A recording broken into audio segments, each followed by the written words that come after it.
Go.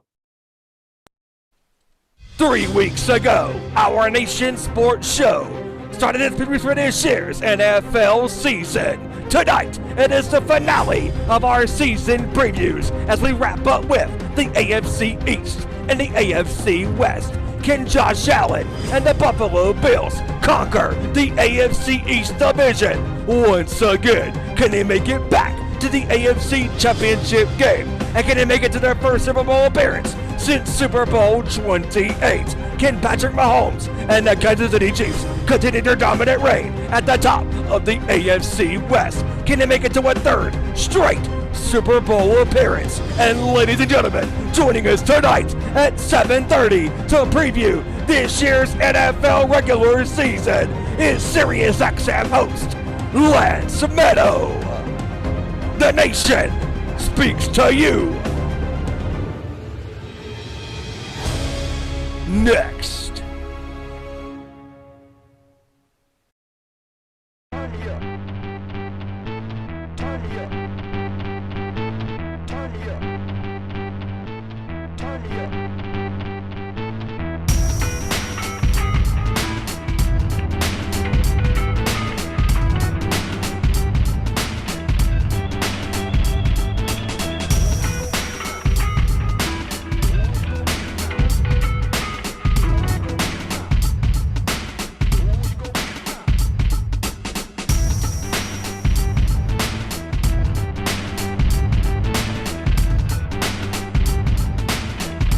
From the gridiron to the court, talking all that is sports. Members of the Busted Open Nation bring to you our Nation Sports Show. Here are your hosts, Ezra Vickery, Hijacker Mike, and Stephen Wyatt.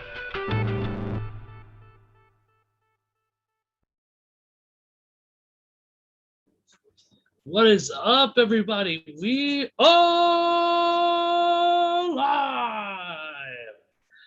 We are here. We are ready to rock and roll once again. It is good to be back in the host chair. It is our Nation Sports Show. And boy, do we got a show for you guys today, man.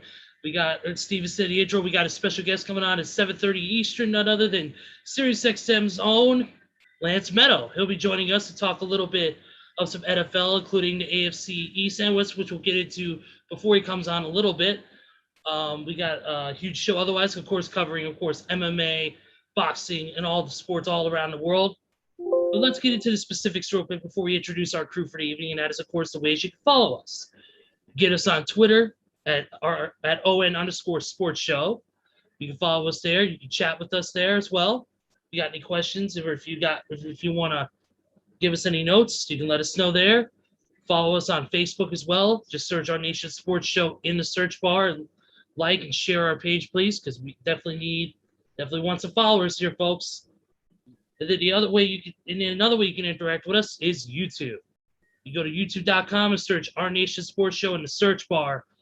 We need to get to 100 subscribers so we can get our own custom URL. So please like, share, subscribe, share with all your friends, family, even people you don't even know that well. Share them with them because we need to get that custom URL so it's easier for you guys to find us. You can also find us on the Discord as well, the Nation Sports Discord. Follow us there. If you want to get on the voice channel and you want to call in per se and you have a topic that you want to talk about, come join us there. You can also join us in the text channel as well for our Nation Sports Show.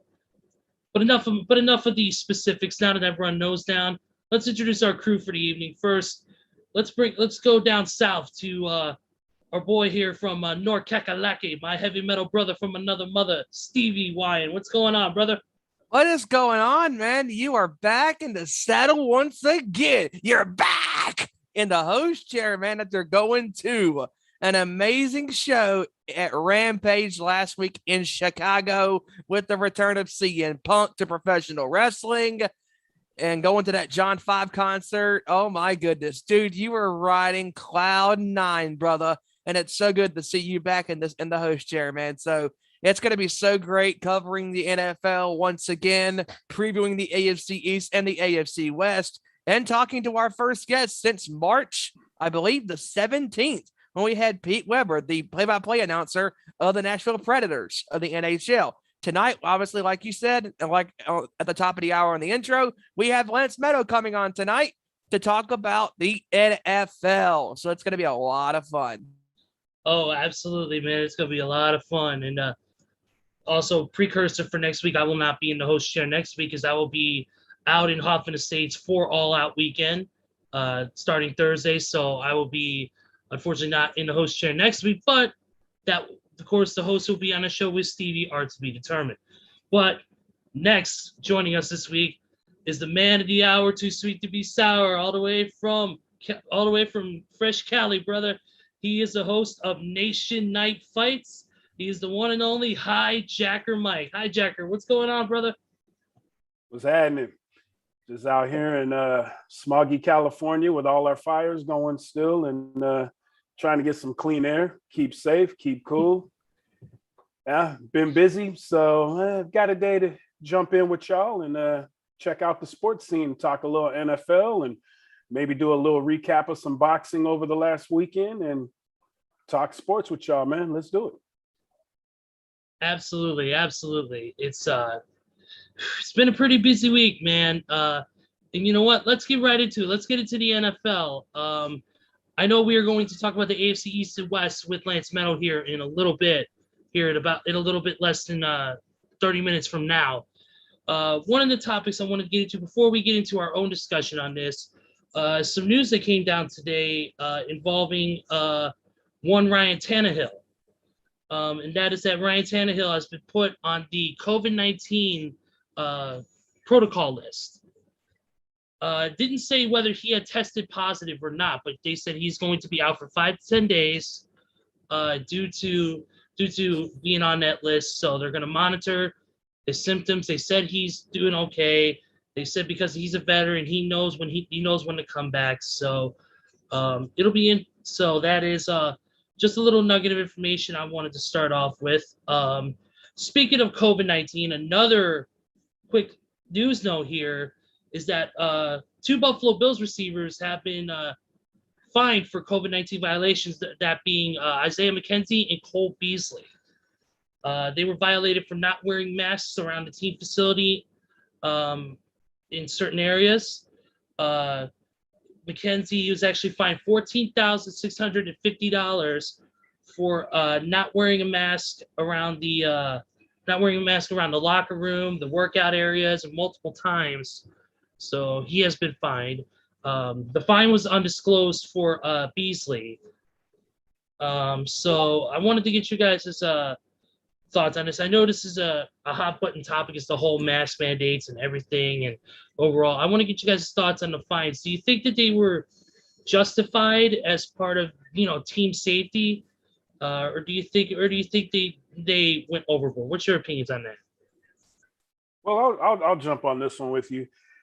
I prefer we stay masked up. That's my opinion. I know not everybody's happy with that, but look, we're not out the woods with COVID.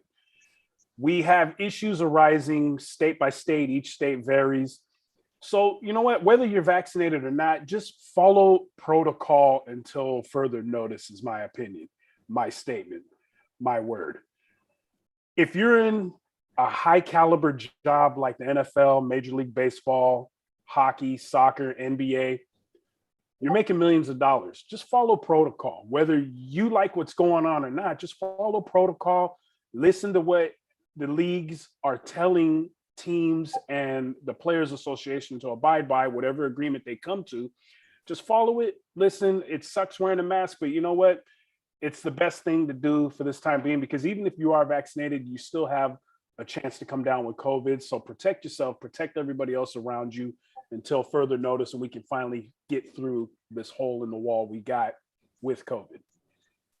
I agree 1,000%, Hijacker. I'm a type of person that, it should be, I believe that, yes, we should remain masked up. Should it be a person's choice?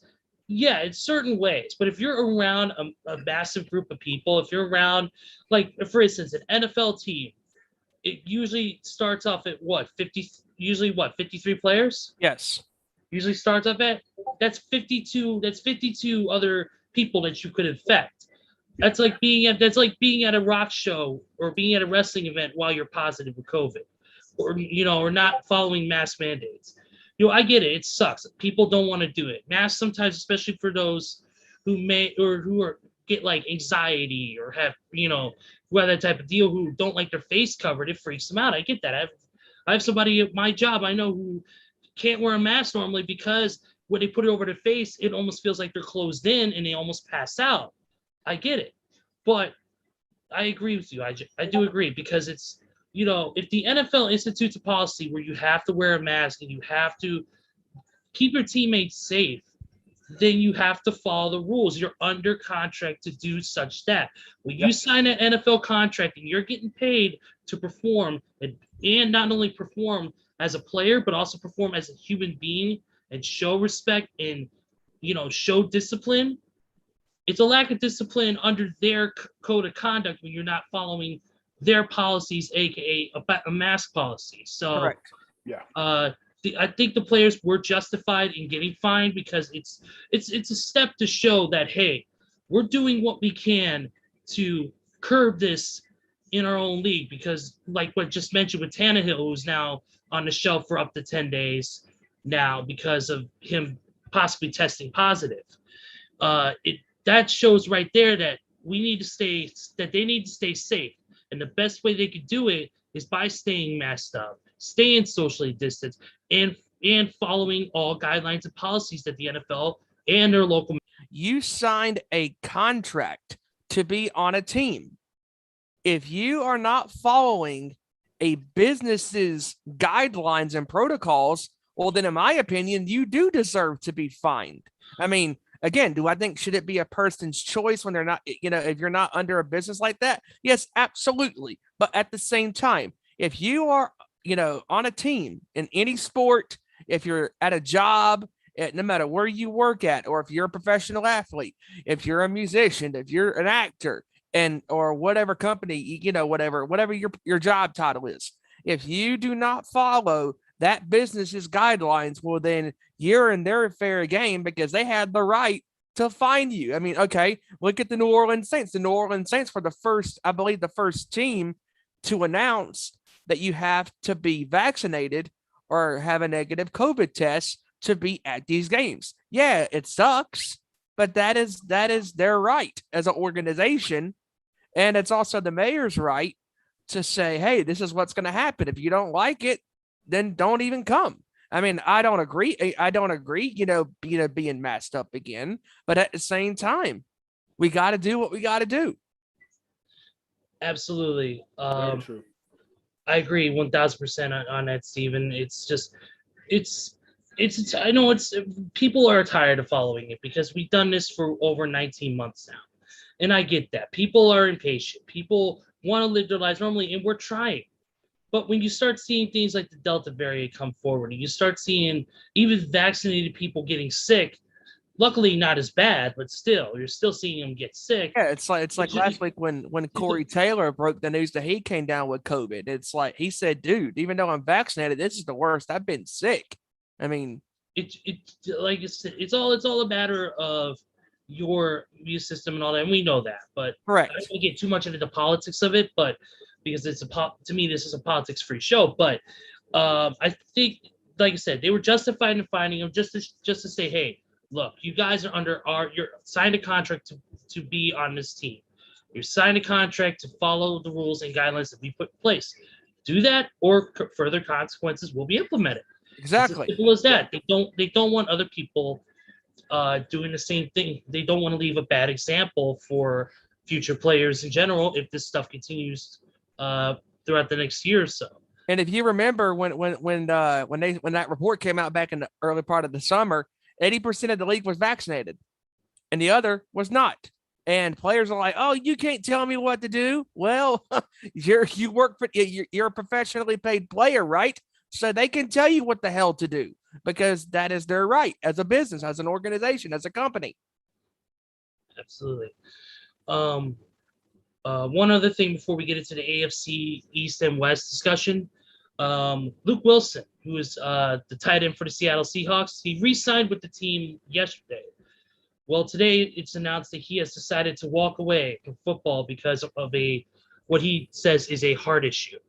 So this is a quick little statement he put out. He put, the situation has really challenged me as an individual and changed my perspective on a lot of things in regards to my life.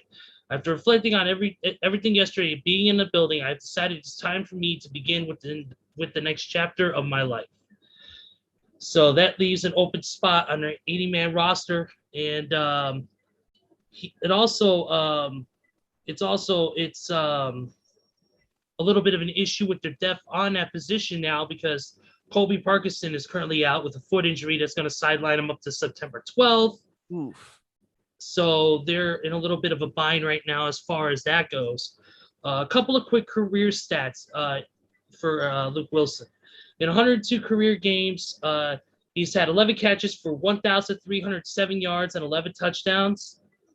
But he's most known for a very famous play, which was in the 2014 NFC Championship game, where he had a 2-point conversion late in the fourth quarter that helped seal their comeback against the Green Bay Packers. That's right. To win that game. So according to this, says on ESPN, Wilson's energy and jocular personality made him a fan favorite and a popular player in Seattle's locker room. So definitely seems like a good player that they unfortunately lost due to unfortunately a health issue. By lost, I mean, of course, he's not walking away from the sport. Steven, your thoughts? Man, a guy, 11 catches, 11 touchdowns. That's pretty damn impressive. Because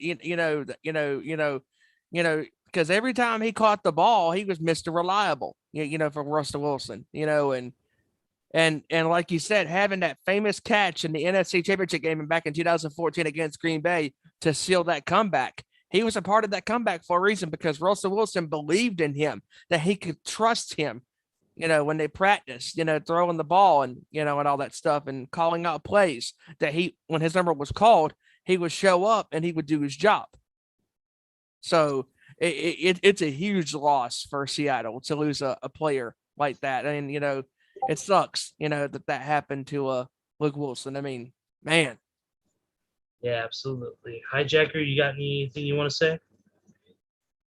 Yeah, man. It's injuries are usually a part of the game. Health concerns and conditions, yeah, we run into them. There's been a bunch of health issues with athletes over the years where they had to retire. Some unfortunately passed away before their career started. It's just, my heart goes out to this dude because he's 31 years old and he still has a good 5 years in front of him to play. He found a home. I believe he started off with Detroit. He was with that team in Oakland. I'm not going to say. And he was currently with Seattle. 11 touchdowns, 1,300 plus yards receiving. It just hurts to see the guy. From what I hear, the locker room likes him. It's just tough to see that something like this go down. And I hope he can find a job somewhere in football if he wants to stay. Maybe he wants to continue in life outside of football, but hopefully he can catch on somewhere as a coach or a scout, somewhere in the league if he wants. Maybe Seattle will have something for him. Hopefully maybe his condition will change, but heart conditions usually, unless you go through surgeries or whatnot, I'm not sure. But Godspeed to this young man, and I hope he can find peace with his decision and move forward happily. Absolutely. Absolutely. We wish Luke Wilson the best, and hopefully he can do something within football, like Hijacker said. And it's good to see him. Unfortunately, he had to leave early, but it's good to see him go out on his own terms, in a sense, where he made the decision himself and something else didn't make the decision for him. So best to him and his family. Let's get into it, guys. We got a little bit of some AFC East and West to talk about. Let's start with the AFC East, of course. Of course, that division being the Buffalo Bills, the Miami Dolphins, the New England Patriots, and the New York Jets. To me, it almost seems like it's one of the weakest divisions in the entire NFL. it just seems like that from previous records with these teams, especially Patriots, who's still kind of in a rebuilding season since losing Tom Brady and a bunch of key players. And then Buffalo Bills had a great last couple of seasons. Probably the most successful out of the entire division. Miami is Miami, and then I don't even want to talk about the Jets. Oh dear God. Terrible. Terrible is the New York Jets. I know it don't rhyme, but I don't give a fuck. But I want to get you guys. I just want to get you guys' thoughts on this division, and kind of really the key question is two questions actually. Who do you see is going to lead the division at the end of this upcoming season, and who do you pick as the dark horse of this division to maybe shock some people? Hijacker, why don't you take us off here, brother? All right, in the AFC West, it's no longer New England's show. The main man has left, won a Super Bowl with another team. How fitting and shocking. I don't think Cam could save that team right now. He had his issues in the past, but I don't think he can save that team. Yeah, he can get them back to the playoffs. I think he can do that.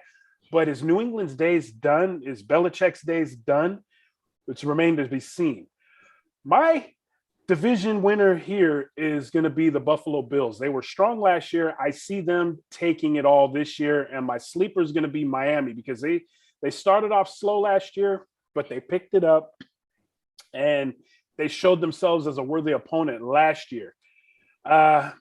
I'm not sure who's in this division. I haven't had a real big chance to take a look and see who the top caliber players are in this division. I do see Josh Allen with Buffalo having a good season. He's the man. He's taken over. I think he's going to run Buffalo to that division. Steven, what do you think? Or no, go ahead, Ezra. I was going to say one quick note. Buffalo is actually Buffalo added this season. They added Jacob Hollister, tight end. They added former Denver Bronco Emmanuel Sanders. Yes. Whoa. As wide receiver, and their quarterback is former Chicago Bears quarterback Mitchell Trubisky.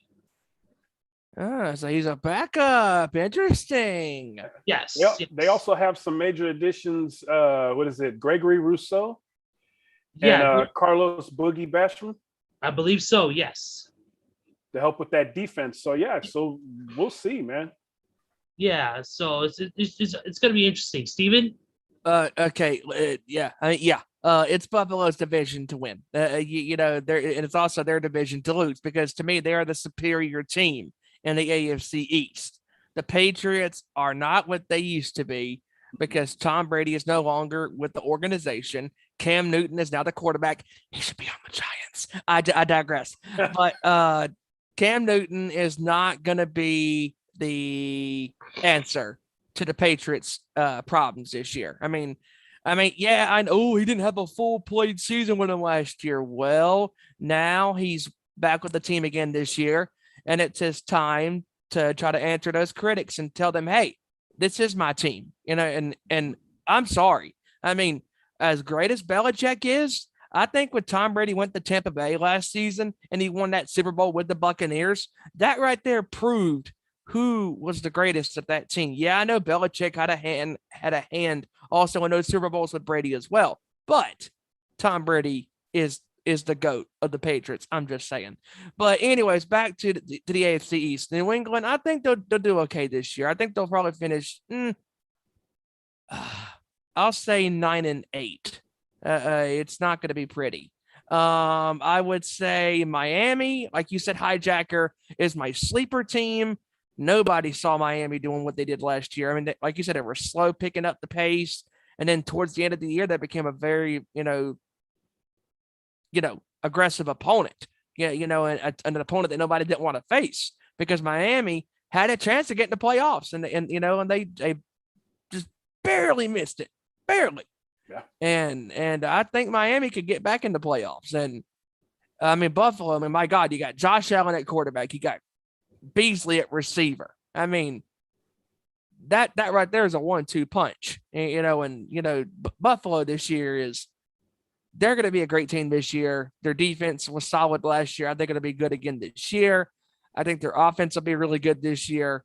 And I think they're going to go back to the AFC Championship game again this year. So, Yeah, I definitely agree. and the with Jets are the Jets. The Jets are going to suck. I'm sorry. that. I will say this much about the Jets, though. They did add a great player during the NFL draft, that being Zach Wilson at quarterback. Oh, yes. So the Jets did get a good pick. I mean, is that the answer to all their problems? Absolutely not. Not even close. They need to fix everything on the team. I think they need everything just on offense, defense, specialties. Everything just needs to be retooled. Absolutely.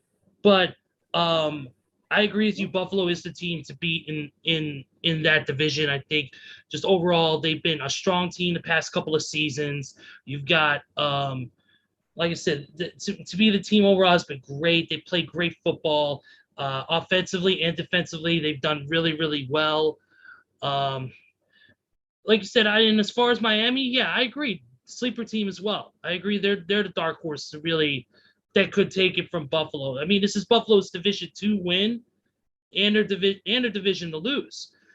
Because if they make those critical errors down the stretch, I think that Miami could sneak right in and claim that division as their own if they play the right football throughout those last couple of games that are the most critical. I really don't see I don't see New England really making any noise. Cam Newton, he's had way too many injuries, personal things.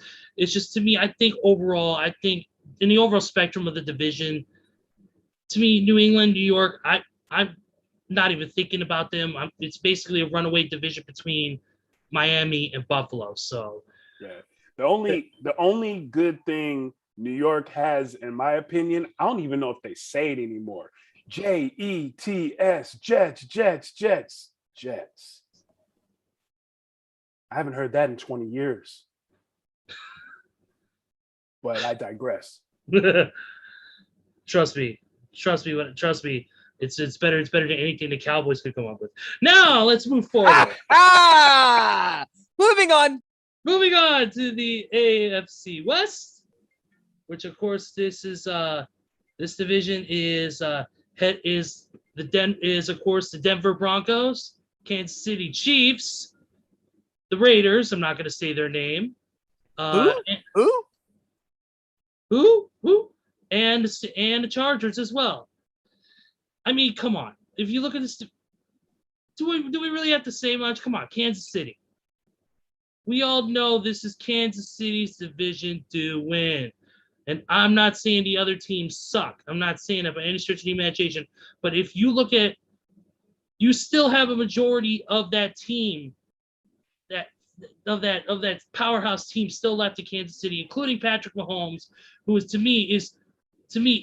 been, outside of Tom Brady, the top player in the entire NFL over the past couple of years. I mean, former Super Bowl champion. I think this guy's going to keep the momentum rolling and just really take it into this season. So what I'm looking at here, Kansas City, as far as any, they added a few people, not too many. The only people they lost was running back Damian Williams and Sammy Watkins as well. So it's so we're looking at that, and they added Nick Bolton at linebacker and center Creed Humphrey and Joshua Kando from the NFL draft as well. So, but the Chargers, they lost a couple of good players. Rayshon Jenkins. They added center Corey Lindsey, Jared Cook at tight end, and Matt Failer in right tackle. I think, to me, this is pretty much Kansas City's division to win. It's not saying the other teams are terrible. It's just with Kansas City and the momentum they've had over the past couple of years, it's pretty much a no contest. I don't want people adding me about it. Kansas City to win this division. Now, dark horse pick. Now, for a dark horse pick, I'll give it to the Chargers. This is going to sound crazy, but I give it to them. I mean, they re-signed a couple key players. They added a couple good ones. So It's just a matter of can they put together the right plays when they count, and can they play great football. The Chargers have had some previous success, but it's gonna be interesting in this division. I think this is another division where you have that powerhouse team. I think that's just gonna run away with it. So, my opinion, Kansas City wins the division. Dark horse pick the Chargers. Hijacker? Yeah, same here. Kansas City, it's their division for the next several years. Kansas City is going to be the New England for some time right now out here in the AFC West. Our guest has arrived. Guest has arrived. All right, let's. I guess you guys want to bring him in and roll with it. Let's bring him on in. All right. All right. He is a host on SiriusXM Mad Dog Radio. He covers, of course, covers New York Giants pregames. Ladies and gentlemen, please help us welcome in none other than Lance Meadow.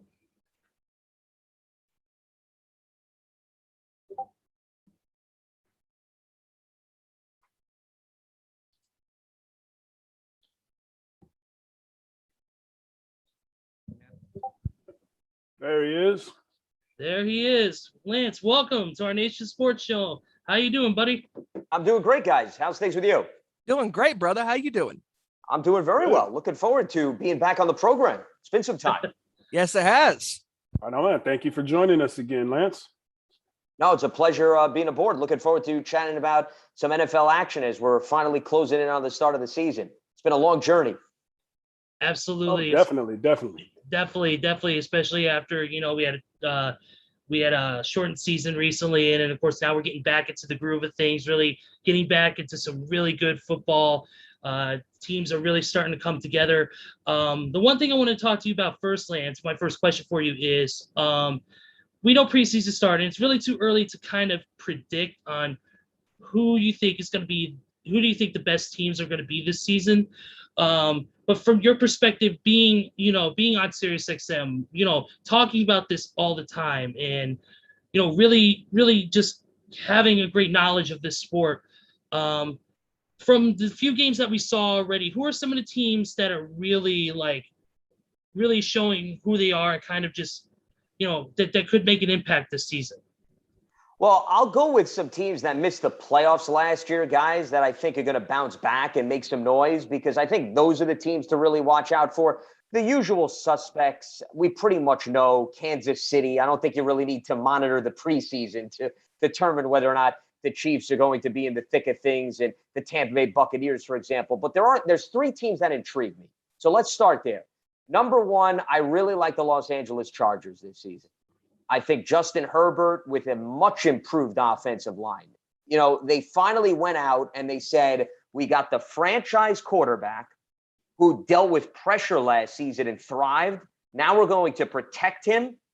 All bets are off. I mean, in terms of what I think he could do. I don't think his numbers are astronomically going to improve.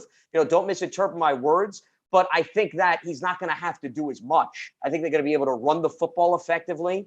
I think the offense is going to have more consistency because of a strong O-line, and their defense is now healthy. Derwin James, Joey Bosa, hopefully those guys actually are on the field more often than not. Brandon Staley, former Rams coach, defensive coordinator. I think he's going to do an awful lot for that defensive unit. So I think the Chargers are going to be very much in the thick of things for a wild card spot. Then the other two teams, I'll go to the NFC. San Francisco, another team like the Chargers, plagued by injuries last season. Jimmy Garoppolo was hurt. They lost Nick Bosa. They were banged up in the secondary, as well as on the offensive side of the ball with all of those running backs. So I think with that unit healthy and continuity working in their favor, Kyle Shanahan still running the scheme. Even though he lost Robert Saleh, they promoted from within. So I think that's going to bode well for them. And Shanahan is so creative in maximizing usage of just about everybody on that roster. I think he'll find ways to actually get Trey Lance in the game, even when Jimmy G's the starting quarterback. Because look at how he uses fullbacks and running backs. So San Francisco is a team that I think they're not showing all their true colors in the preseason, but they have the capacity to bounce back. And the other team that I really like, and similar team that was plagued by injuries last season, the Minnesota Vikings. Another team just absolutely decimated, guys, by injuries on the defensive side of the ball.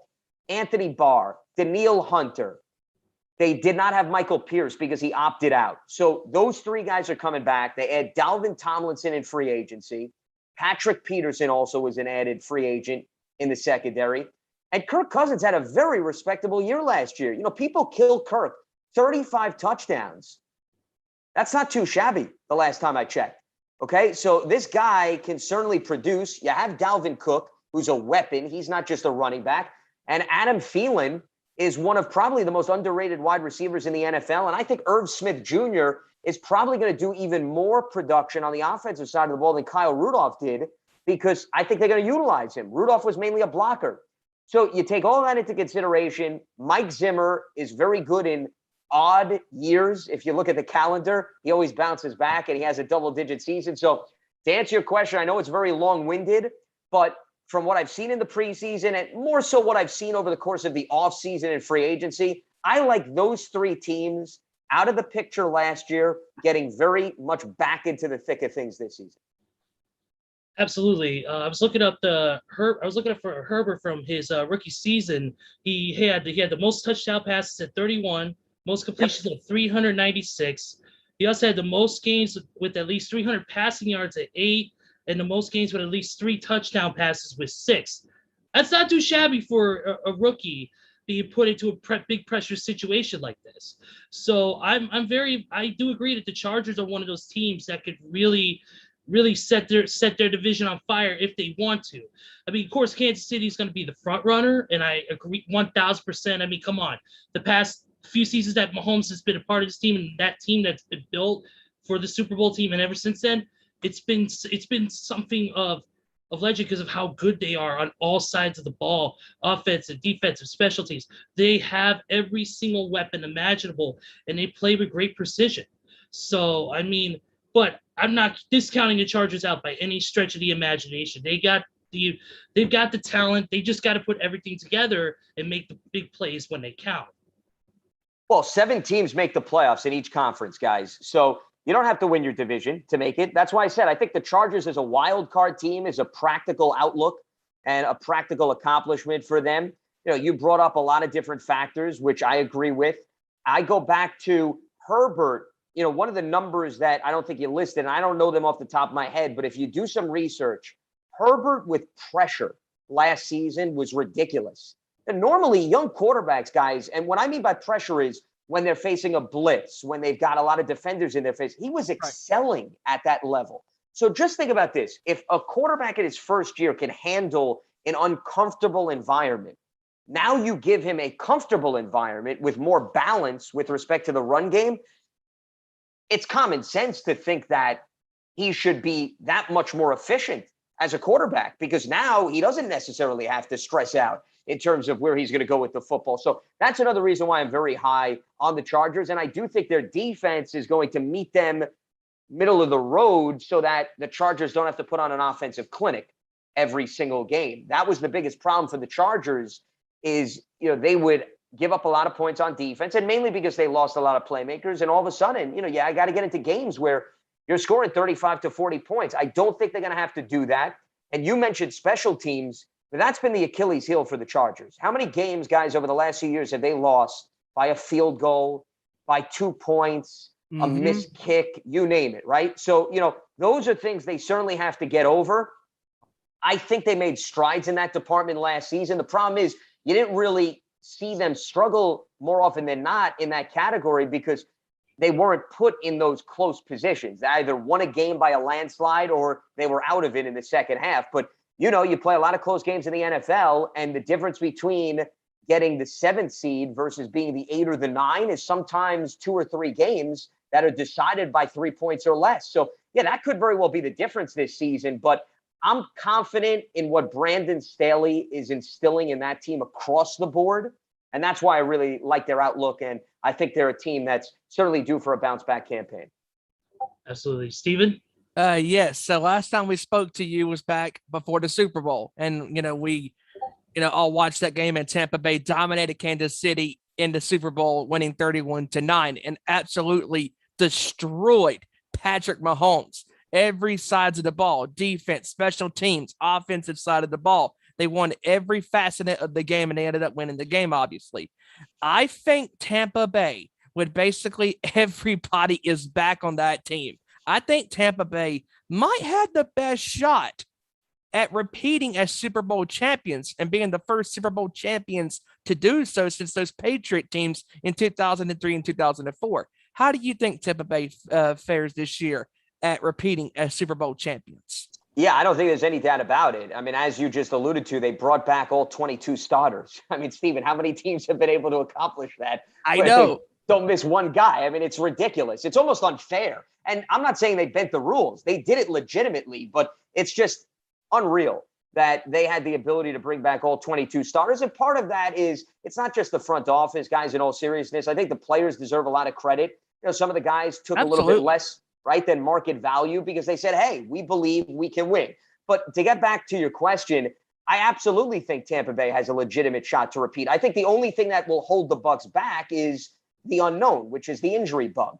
I can't tell you what the team's going to look like 10 weeks into the season. I just can't. And nobody else can. So if that team gets banged up, and, you know, we've seen teams look great on paper, start of the season, 8 games into the season, unfortunately, the guys are dropping like flies. That, to me, is the one element that would be the stumbling block that would prevent them from getting back to the playoffs, making a deep postseason run, and, of course, returning to the Super Bowl. Because let's bring it back full circle, Steven, to what you were talking about. You brought up the fact that the last time we spoke was right before the Super Bowl. Now, if you would have told me that the Chiefs were going to be down both starting tackles and they were going to be playing the game of musical chairs up front on the offensive line, I would have told you, yeah, I don't really feel that great about Kansas City, regardless of how good Patrick Mahomes is. Why? Because that's a critical position. So if you were to tell me Tampa Bay could get to the Super Bowl, but maybe Brady's banged up, or maybe they lose 3 offensive linemen, all bets are off under those circumstances. So that, to me, is the one element that I would say could hold them back, and I wouldn't be surprised. But as it stands right now, that team, with the amount of depth they have, the options on defense and offense, yeah, there's no reason why that team should not win the division and be in a position to make a deep postseason run. Because I think that the NFC is not as deep as the AFC this season. Meaning, I think that Kansas City has more competition to get back to the Super Bowl than Tampa Bay does. So the only team, to me, right now that I would feel good about knocking off the Tampa Bay Buccaneers, I think you'd have to take it into consideration whoever gets out of the NFC West, I think would be built to compete with the Bucs. San Francisco because of their balance, the Rams because of their balance. I'll never dismiss Seattle, but maybe I'm not as high on them from a balance standpoint because they were a little Dr. Jekyll, Mr. Hyde last year. And the NFC East is wide open. The NFC North is pretty much Green Bay and then some question marks. And outside of Tampa Bay, the rest of the South has some question marks, even New Orleans with Michael Thomas hurt and Drew Brees retired. So, yeah, there's really not a lot standing in the way of the Tampa Bay Buccaneers. Injuries is going to be the only thing that holds that team back. Absolutely. Absolutely. Absolutely. Hijacker? All right, Lance, I want to talk to you about 2 quarterbacks that are popping up in my head this year. I want to say Dak Prescott and Cam Newton.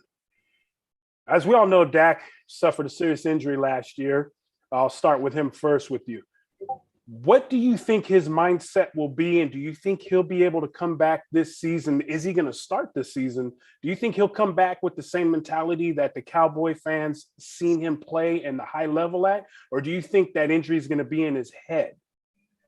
It's an interesting question, Hijacker. You know, a lot of people are speculating the fact that he's compensating for the ankle injury, and that's why he wound up with the right shoulder strain. There may be some rationale and substance behind that. I'm not a doctor, so it's really hard for me to assess that situation. As far as his mindset, how could you ask him to be more motivated at this point? I mean, the guy had his season cut short in week 5 last year because of the gruesome injury against the New York Giants. He was on pace to set all types of records last season, guys. Remember, you know, the defense wasn't doing much of anything. They needed to score. So, I mean, I think he's got a big chip on his shoulder. I think he's got all the motivation in the world, and he's surrounded by a wealth of talent.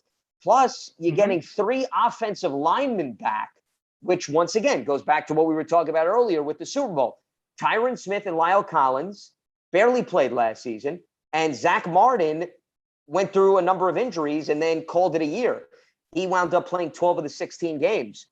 We're not talking about Joe Schmo here, okay? We're not talking about complimentary offensive linemen. I just named you. Lyle Collins has not been a Pro Bowler, but the other two have been. The other two have been all pro. Right. So, to get those three back will not just help Dak. What I think a lot of people are missing with respect to the Cowboys this season is they need to run the ball with Zeke. You don't want Dak having to throw the ball 35 to 40 times. You don't want Dak to have 400 passing yards a game. You want to get back to what worked for the Cowboys in 16 and 18 when they won the division. And that was they're going to win the battle in the trenches. They're going to run the ball. And Dak is going to be in manageable third downs. And he doesn't have to play hero ball. And that's why Dak has been so solid throughout his career. He is by far the best quarterback in the NFC East. It's not even close, guys, as far as I'm concerned. Yeah. Everybody asks me, and I do work for the New York Giants, and people ask me about how the division is going to play out. And I think it's wide open. But if you were to ask me who deserves the edge, it absolutely is the Cowboys. And why is that? Because they have the best quarterback in the division. Why should you not favor the team that has the best individual at the most critical, crucial position? I mean, to me, that's a no-brainer, regardless of some of their question marks on defense. That means you know what you're getting out of Dak. I don't know what I'm getting out of Ryan Fitzpatrick. I don't know what I'm getting out of Daniel Jones. And I certainly don't know what I'm getting out of Jalen Hurts. So I think it's a very bright outlook to circle back to what you were asking with respect to Dak Prescott. I don't think the injury is going to hold him back. I think if there's anything that holds that team back this season, it's going to be the defense. And I think that unit will improve. I think Dan Quinn is a very well-respected defensive coordinator. If you look at what he did in Seattle, and it's different than being a head coach. Remember, now he's focusing on just one element.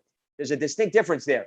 All he has to do, guys, is get that unit back to the middle of the pack. We're not asking the Cowboys to be a top 10 unit. We're asking them to be 18th in scoring defense, 19th in scoring defense. You move up 7 or 8 spots. That's the difference between a point or two, and that's the difference between maybe 2 to 3 wins over the course of the season. And now we're talking about winning the division there. So I don't think Dak's going to have mountains on his shoulders this season.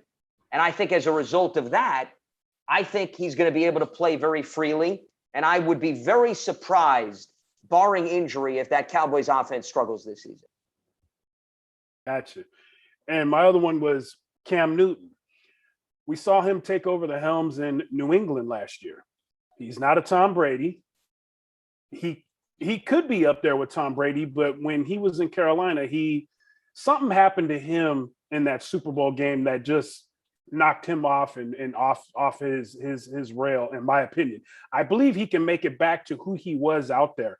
But my opinion is he didn't have the greatest year last year in New England, but I seen signs of the old him there. What do you think? Do you think things will turn around for him this season? Do you think maybe they'll hit 10 wins, maybe they'll hit 11 wins with him being the Cam Newton of old?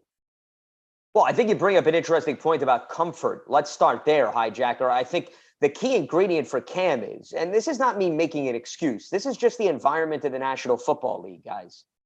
When you ask a quarterback, even if he's a polished veteran, to come in, learn a new system in an unconventional offseason, when you did not have any on-field workouts, it was all Zoom. And let's face it, the Patriots' talent, there's a reason why Tom Brady was frustrated in 2019. The guys were not executing. He would throw passes to wide receivers, and they just were not in sync. They were not in rhythm.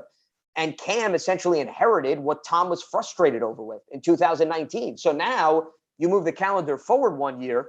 Cam now has that much more comfort with the offense, which is, I think, what you were alluding to. They've improved the talent around him. I really like the addition of the 2 tight ends, Hunter Henry and Jonnu Smith. And I know Henry's a little bit banged up. Hopefully he'll come back, because they were flourishing within that system when they had Rob Gronkowski and Aaron Hernandez. Remember, that was the 1-2 punch for them. Absolutely. So now you have 2 tight ends. You've added to the receiving core with Nelson Aguilar and Kendrick Bourne. We know New England loves a plethora of running backs.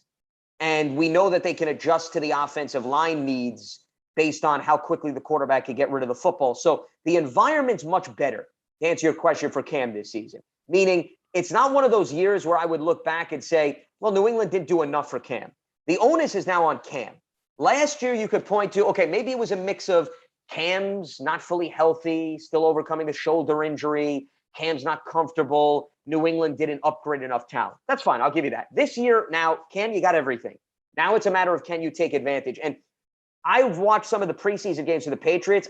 He gives me that feel, Hijacker, what you were talking about. He does look a lot more comfortable. He doesn't look like he's thinking. He looks like he knows the offense so well. He's got much greater command of things so that he could play a little bit faster. So I think that bodes very well for Cam. But what makes me a little bit nervous is he didn't have too much behind him last year, okay, at the quarterback position. He wasn't shaking in his boots. And I don't think New England was dying to say, oh, boy, I mean, if we don't get one of these other backup quarterbacks in like Brian Hoyer, we're going to be in trouble. Now you got the first-round pick in Mac Jones. So the leash, for the lack of a better phrase, is not as long as it was last season. And that means that Cam, once again, is going to be put under a microscope where he's got to produce, and he's got to produce consistently. I think when you look at the makeup of this team, and then, you were asking me about Dak's motivation. How about Bill Belichick's motivation? I mean, even this late into his career, guys, how motivated do you think this guy is to get back to the playoffs and do something after what happened last year? I can only imagine the sleepless nights that he's having, trying to come up with new plays and new schemes to outthink everybody. So when you combine all those forces, to answer your question, yes, I do think the Patriots are more than capable of, at worst, getting a wild card, because I do think the team is much more talented. But as far as Cam's outlook, yes, I expect Cam to be a more consistent quarterback. But would I be surprised if he has one of those games where he throws 2 to 3 interceptions, if they start leaning more towards Mac Jones, because he does look comfortable and he seems to be that ideal New England quarterback? He comes from an Alabama team where he didn't have to be the hero, take what the defense gives you, make good decisions. Belichick likes that type of guy. Remember, Brady wasn't a highly rated quarterback coming in, but Brady did what the offense asked him to do and then got better and better as the years went along. So I think I'm cautiously optimistic about Cam. I'm just a little bit nervous because New England has more of an incentive to put in Mac Jones this year than any of those other quarterbacks. And that does change things a little bit. Gotcha. Ezra? Yeah, absolutely. You mentioned earlier, Lance, you mentioned NFC North. I'm from Northwest Indiana. I'm a Chicago Bears fan. With the division, it's very interesting because Aaron Rodgers is finally back after the whole situation involving him the past season. I know he's back. Randall Cobb returned, being traded back to Green Bay on behalf of Aaron Rodgers to bring him back to the team. Devontae Adams is still, questionable because what's being reported is that his contract talks are currently stalled again as far as getting him back to Green Bay. One in, of course, the Bears with bringing in Andy Dalton, and also possibly one of the biggest shocks of the draft, getting Justin Fields as quarterback.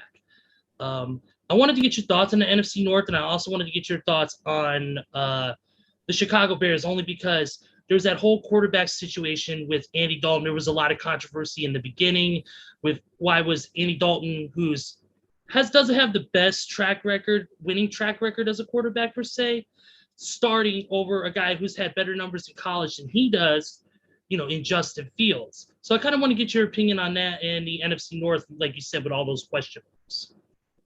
Well, first of all, let me phrase it this way. I'm part of the Andy Dalton bandwagon, so you may not love what I'm about to say as a result. Because I could just tell how you frame that. You are just itching for Justin Fields to be your starting quarterback. Am I wrong? I mean, I could tell. You're foaming at the mouth. You're so excited over that preseason game. I mean, the guy threw to a wide open Jesse James, and we should throw a parade in Chicago. Okay, we should treat him like he's Michael freaking Jordan. Okay, come on, take it easy, simmer down a little. My goodness. But in all seriousness, I do think the smart game plan is start Andy Dalton, and here's why. The veteran quarterback can handle that environment much better than Justin Fields right now. That's not saying that you got to start Andy the whole season. Matt Nagy doesn't have to commit to Andy Dalton for every game this season. He's simply committing to Andy Dalton to start the season. And what's wrong with that? Look at how many rookie quarterbacks have sat who were first-round picks. Aaron Rodgers sat for 3 years. Forget 1 year, he sat for 3. Phillip Rivers sat for 2, guys. I was just on the air earlier today. I spoke to Jason Campbell, if you remember, the former Washington quarterback. Yeah. Oh, yeah. Yes. He sat for an entire season, and he was a guy they traded up for. He was the 25th overall pick, so he wasn't as high as some of those other guys. And once again, there's some mixed results. I know I'm not naming quarterbacks that went on to have Hall of Fame careers. My point is, I don't think it's harmful for a quarterback to sit and learn from a veteran. And Jason Campbell, the reason I bring him up, he had Mark Brunell in the quarterback room. Okay? You know, that's not too shabby. You could do a lot worse in terms of the guys you're learning from. So Justin Fields has Andy Dalton to be a sponge. Sit back, watch the veteran operate the offense, learn. If there was anything we saw against the Buffalo Bills in that preseason game, Justin still has some stuff to learn. Okay, the reason why he got hit, and if you remember, he lost his helmet and then the headband flew off, was because he didn't know to make an adjustment at the line of scrimmage to shift the guys over to make sure that there wasn't a free runner at him. So, you know, those are the nuances of the game that Andy knows. And Andy also has been with Bill Lazor, their offensive coordinator in Cincinnati. So there's that chemistry, that familiarity. All of the factors that I just laid out advantage Andy Dalton at the start of the season. If Andy struggles and things don't go according to plan and you feel Justin Fields is at a point where he's got better command of the offense, and you throw him out there in week 6 or week 7. It wouldn't be a crime if they went like that. But I will tell you this, as a Bears fan, I'd be rooting for Andy Dalton right now because you want to win games early in the season. You don't want just this to be throwaway games. So there should be an incentive to have Andy perform well and keep him in. And then if Justin starts late in the season, great. If you don't see him until the following year, even better. I don't think there's any crime because here's the thing. The Bears offensive line is a question mark right now. And all I hear about, oh, Justin Fields is a mobile quarterback. Put him in there. He'll run around in circles. He'll be fine. Well, guys, we were talking about the Super Bowl earlier. Steven, you brought up the Super Bowl, how the Bucs hammered them. Well, why did they hammer them? Because Patrick Mahomes wasn't even good enough to make up for the fact that Kansas City was down 2 of its starting tackles. So let's go to the Bears offensive line. They just brought in Jason Peters, who is a street free agent. He was with Philadelphia. Solid offensive tackle, don't get me wrong. But there was a reason why he was on the street, okay? It wasn't as if the rest of the NFL was knocking down the door. He's seen better days, but they know they need help. Tevin Jenkins, who you just drafted, just got back surgery. James Daniels and Jermaine Ifedi, who are 2 interior offensive linemen, are working their way back from injury. It's not an ideal circumstance right now. I don't want to throw Justin Fields behind that offensive line. So that's just another layer to add to why it makes sense to have Andy there to start, and let's see how things play out. And the Bears, once again, you know, you take all that into consideration. I don't look at them right now as a playoff team. I think they're on the outside looking in. But, hey, all it takes is their defense gets back to its opportunistic ways, which we know was a big reason why they went to the playoffs with Mitchell Trubisky. That could change things. But the defense has taken a step back in my mind since that 2018 campaign. And then the other thing that I want to see, whether it's Dalton or Justin Fields, I want to see David Montgomery be the identity of this offense with Tariq Cohen, who was hurt last season. When they made the playoffs, Tariq Cohen was a huge factor. I want to see the 1-2 punch with Montgomery and Cohen. That happens, then maybe I'll start to turn the corner on the Chicago Bears. Absolutely. I wanted to get your thoughts also on, like I said, with the Green Bay situation. Like I said, Aaron Rodgers back in the fold, Randall Cobb back as well. And then, of course, quite the big question is Devontae Adams. Will he come back if contract negotiations are able to be continued? What are your thoughts on Green Bay as far as now that Rodgers and Cobb are back? Do you think it's going to make a huge difference with Green Bay? Do you think they could get back to being a championship team, or do you think that it's a little bit too soon to call because of the changes that they made over the past season or so? Well, I think they got continuity working in their favor. Aaron has great command of that offense. If you remember year 1, he was getting used to things, and then year 2, I mean, boom, it just completely took off. You mentioned some of the veterans they brought back in. I don't think there's anything wrong with having guys that Aaron Rodgers has comfort with, especially at that slot position, which they were looking to upgrade. My outlook for the Packers is no different than it was last season. I don't think Aaron's going to drop off. I'm a little bit nervous about the offensive line. They lost Corey Linsley. who was a solid center. And we know Aaron Rodgers had offensive line trouble in the past. And remember, that's limited the Packers' outlook. But you know what it really comes down to, guys? It comes down to that defense. It's really going to be, what can that defense do? And if you go back to that NFC Championship game, remember, Kevin King gave up that big touchdown to Scotty Miller right before the end of the first half. And when everybody talks about, well, the Packers should have went for the score, they shouldn't have settled for the field goal.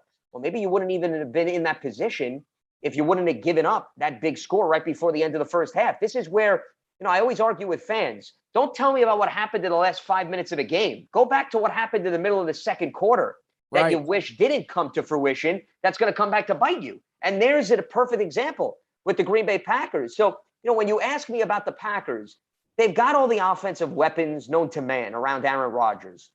It's what the defense could do to prevent some of those big plays, whether or not you could get better pressure with Preston Smith and Zadarius Smith, who, remember, were their two big splashes a few seasons ago. I don't think the energy and consistency of that defense was where it was a few seasons ago. So the X factor is the defense.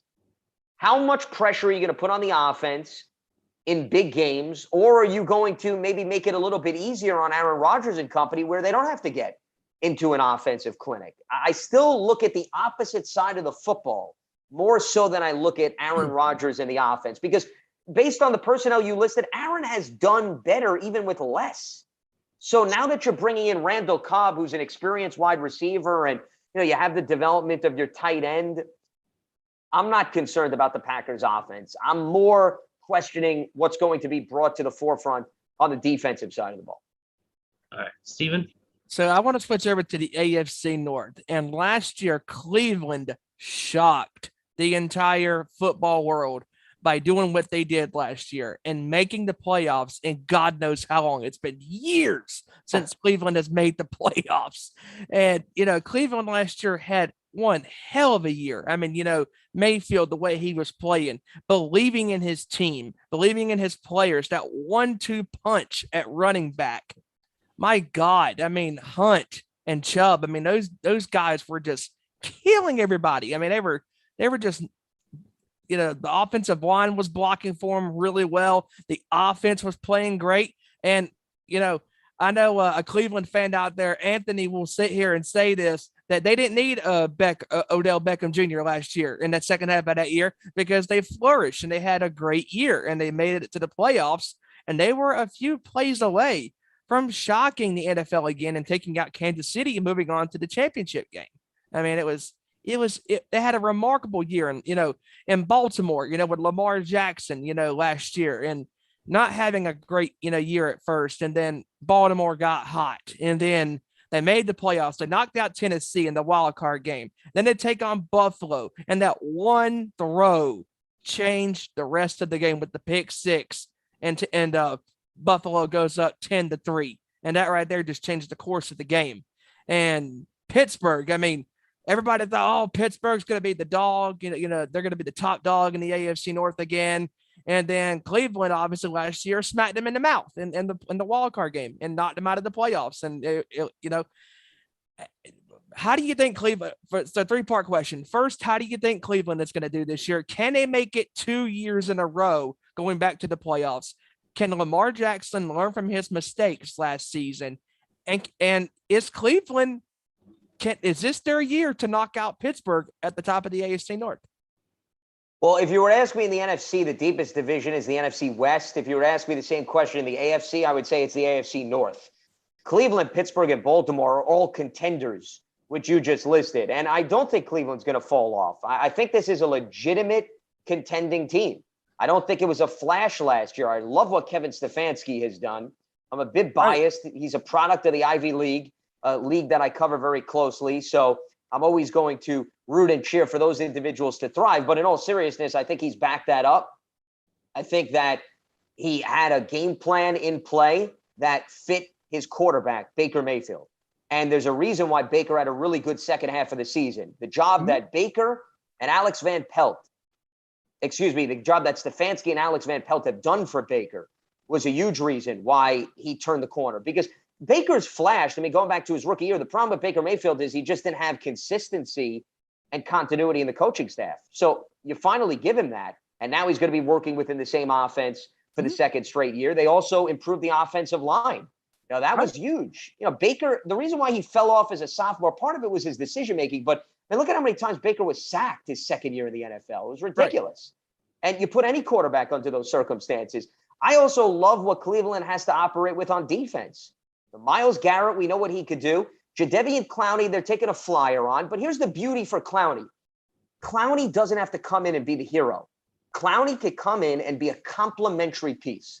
And I think that's a good environment for Clowney. Some of his previous stops, the teams that brought him in, they wanted Clowney to be the number one sack guy. No, you don't have to do that in Cleveland. You're surrounded by a wealth of talent. You be the complimentary guy.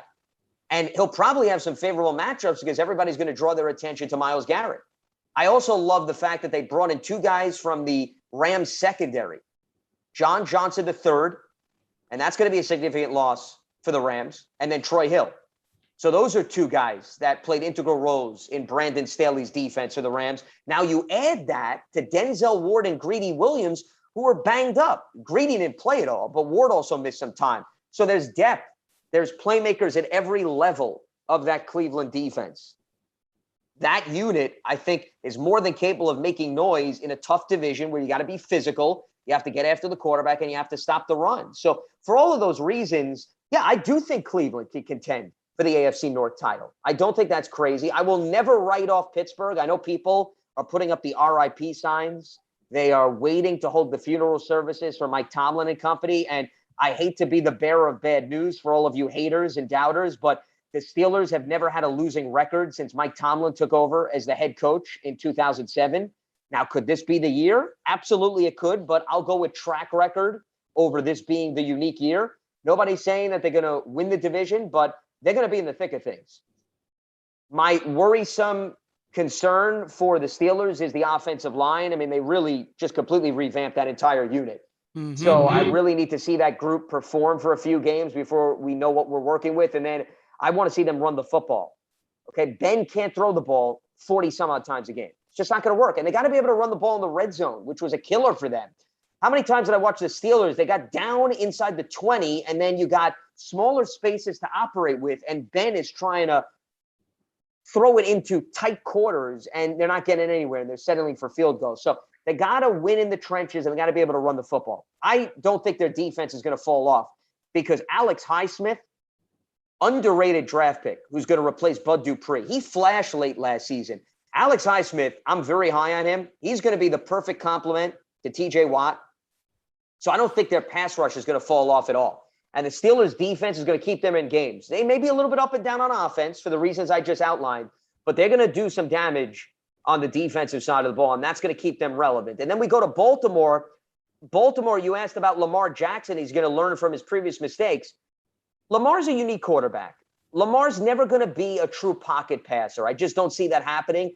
But the fact that he has two really talented running backs in Gus Edwards and J.K. Dobbins, they were the number one rushing team in the NFL, right up there with Tennessee for a reason, because you always have to account for the two backs and the quarterback, and that wreaks havoc and gives defenses all types of headaches. I want to see them be a little bit more balanced in terms of the passing game this year. They got a young cluster of receivers. Time for that group now. Show me something. If they can be a little bit more balanced, so now teams going up against Baltimore have to say to themselves, I got to respect Lamar's arm. That's where Baltimore takes a step forward. But Cleveland, to me, should very well be in the driver's seat for that division because I think they're the most balanced team. I think I go into games right now thinking Cleveland can win with offense, Cleveland can win with defense. But I would be stunned if we don't get at least two teams out of that division. And I would not be surprised if we have three representatives. Three teams made the playoffs last year from the AFC North. It's going to be a dogfight. I would not expect any of those teams to run away with things because I do think they're going to beat each other up. But Cleveland, to answer your question, I don't think they flashed last season. I think they made a statement and proved that we're turning the corner and we're here to stay. The Browns are not a joke anymore. The Browns have stability, and that's kind of refreshing because I've not said that in a while, and I think it's very healthy for the NFL when you have a team that falls off and gets back to respectability, because that's what the NFL is defined by, guys. It's defined by turnover, parity, competitive balance, however you want to word it. All of those is the reason why we tune in to the NFL every week, because everybody has a legitimate chance. The NBA, NHL, you don't see that because a lot of the same dynasties and big-time organizations win consistently. You don't have that in the NFL. That's the beauty of this sport. Absolutely. Mike? Yeah, Lance, I want to ask you about a situation going on in Jacksonville. It kind of reminds me of the 2006 season in Oakland when the Raiders brought back Art Shell, and him and Michael Lombardi were like this, and Art was coming out saying, hey, we got a fox in the hen house. We got players coming out unnamed saying they're not thrilled with his college-like ways and things his staff is doing, which one instance, an assistant ran on the practice field with a boom mic telling everybody to hydrate, hustle, and get to the next series. What kind of work is that in football? You don't go out and tell your crew that. You go out there and tell them, hey, we got to run these plays. We got to get to the quarterback. We got to cut the outside and stop the running game.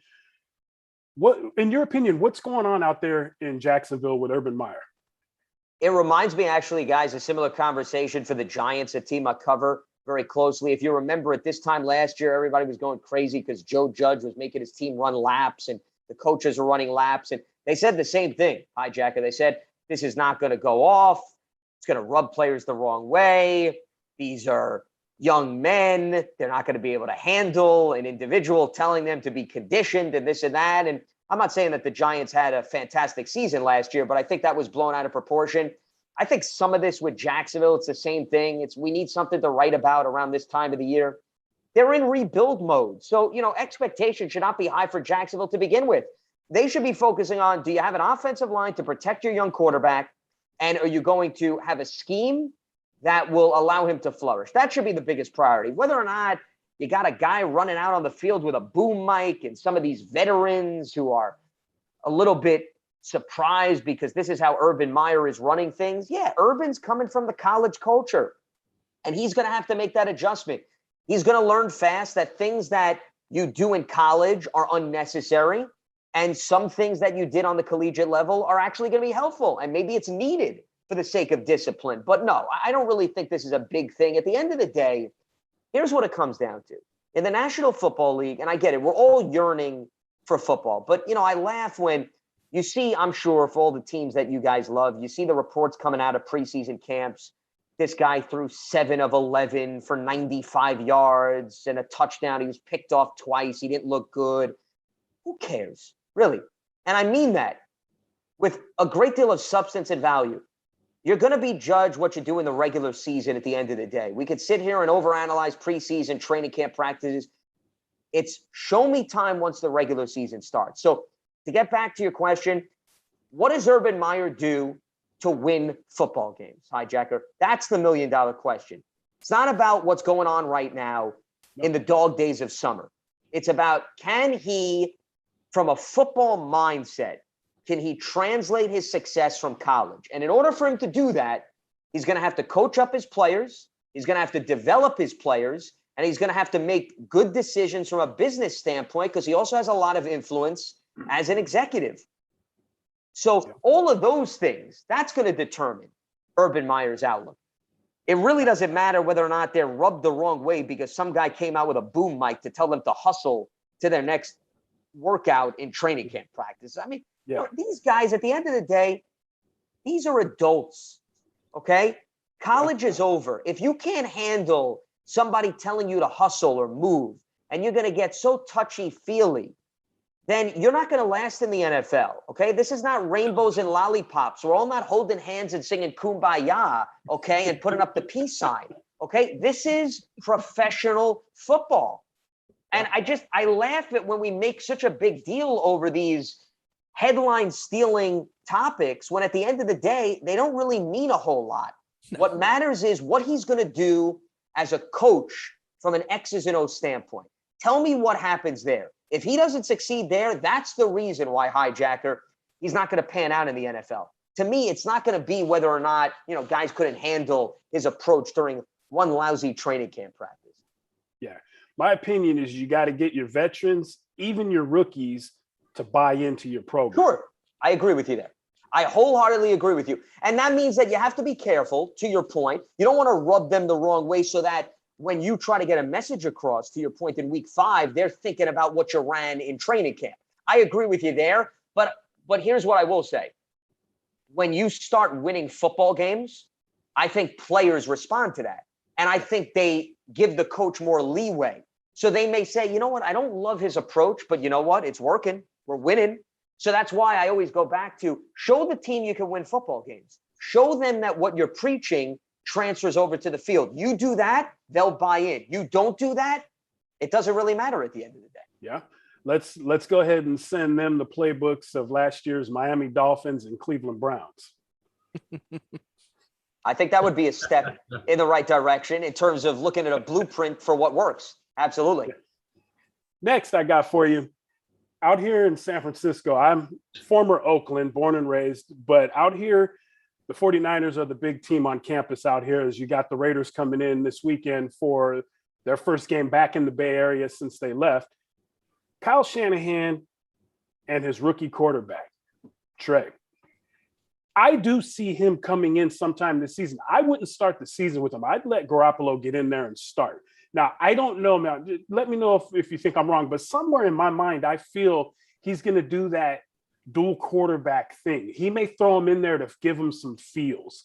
Now, I don't know how true this is, but that's just what I feel. I'm thinking Shanahan's going to throw him in there, maybe on a couple of second downs, maybe on a third down in a shotgun situation. Throw him in there, get his feet wet, but don't give him the keys just yet, because I think Garoppolo still has some proof in his tank to do. What do you think they're going to do with Trey out there in San Francisco, or Santa Clara, I should say, since they're 50 miles down the freeway? Hey, you got to be politically correct in this day and age. You know that, hijacker. You got to get your geography right. You do that, you're on the path to success. You don't do that, the trolls will come out of nowhere. I know they're touchy-feely out there. God forbid you refer to them as San Fran. I know that's a no-no. I've been told from some sources. So I'm going to try not to refer to them as San Fran. I don't want to ruffle the feathers of all of your viewers and listeners. I got enough people on my back. I don't need to add more to the opposite bandwagon. But in all seriousness, yeah, I'm with you in terms of your logic. When Kyle Shanahan spoke to the media a few weeks ago and he said, Trey Lance is going to play, Jimmy's going to start, but Trey's still going to play, I interpreted that as he's going to pick his spots. And there may be some circumstances in the game where maybe Trey is lined up in the backfield.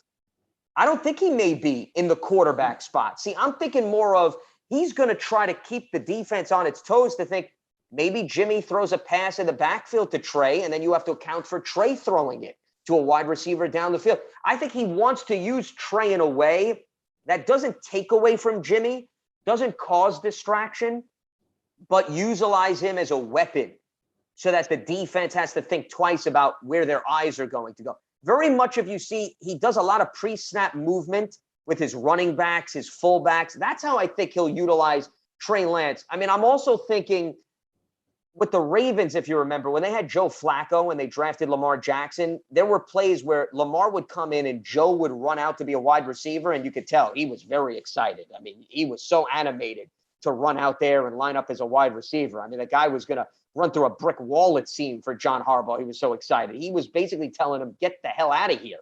Keep me under center. And then we saw Jalen Hurts came in and Carson, too, lined up as a wide receiver.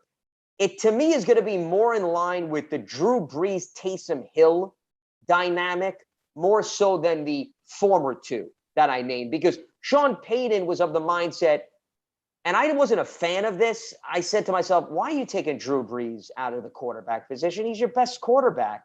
What the hell are you doing? And I get it. Taysom's a weapon, and he could run out of the backfield. He could be used as a receiver. Now, that's not to say that Kyle Shanahan wants Trey Lance being tackled and hit additionally, but I think Kyle's going to use him more as a weapon, pick his spots, have some design plays, more so than create a quarterback controversy where people are now guessing, oh, well, he had this magical series, so now Jimmy G needs to go to the sideline. No, Jimmy G, I'm with you, has value. He has upside. The problem is he hasn't been able to stay healthy, but Jimmy Garoppolo did help the Niners get to a Super Bowl the last time I checked.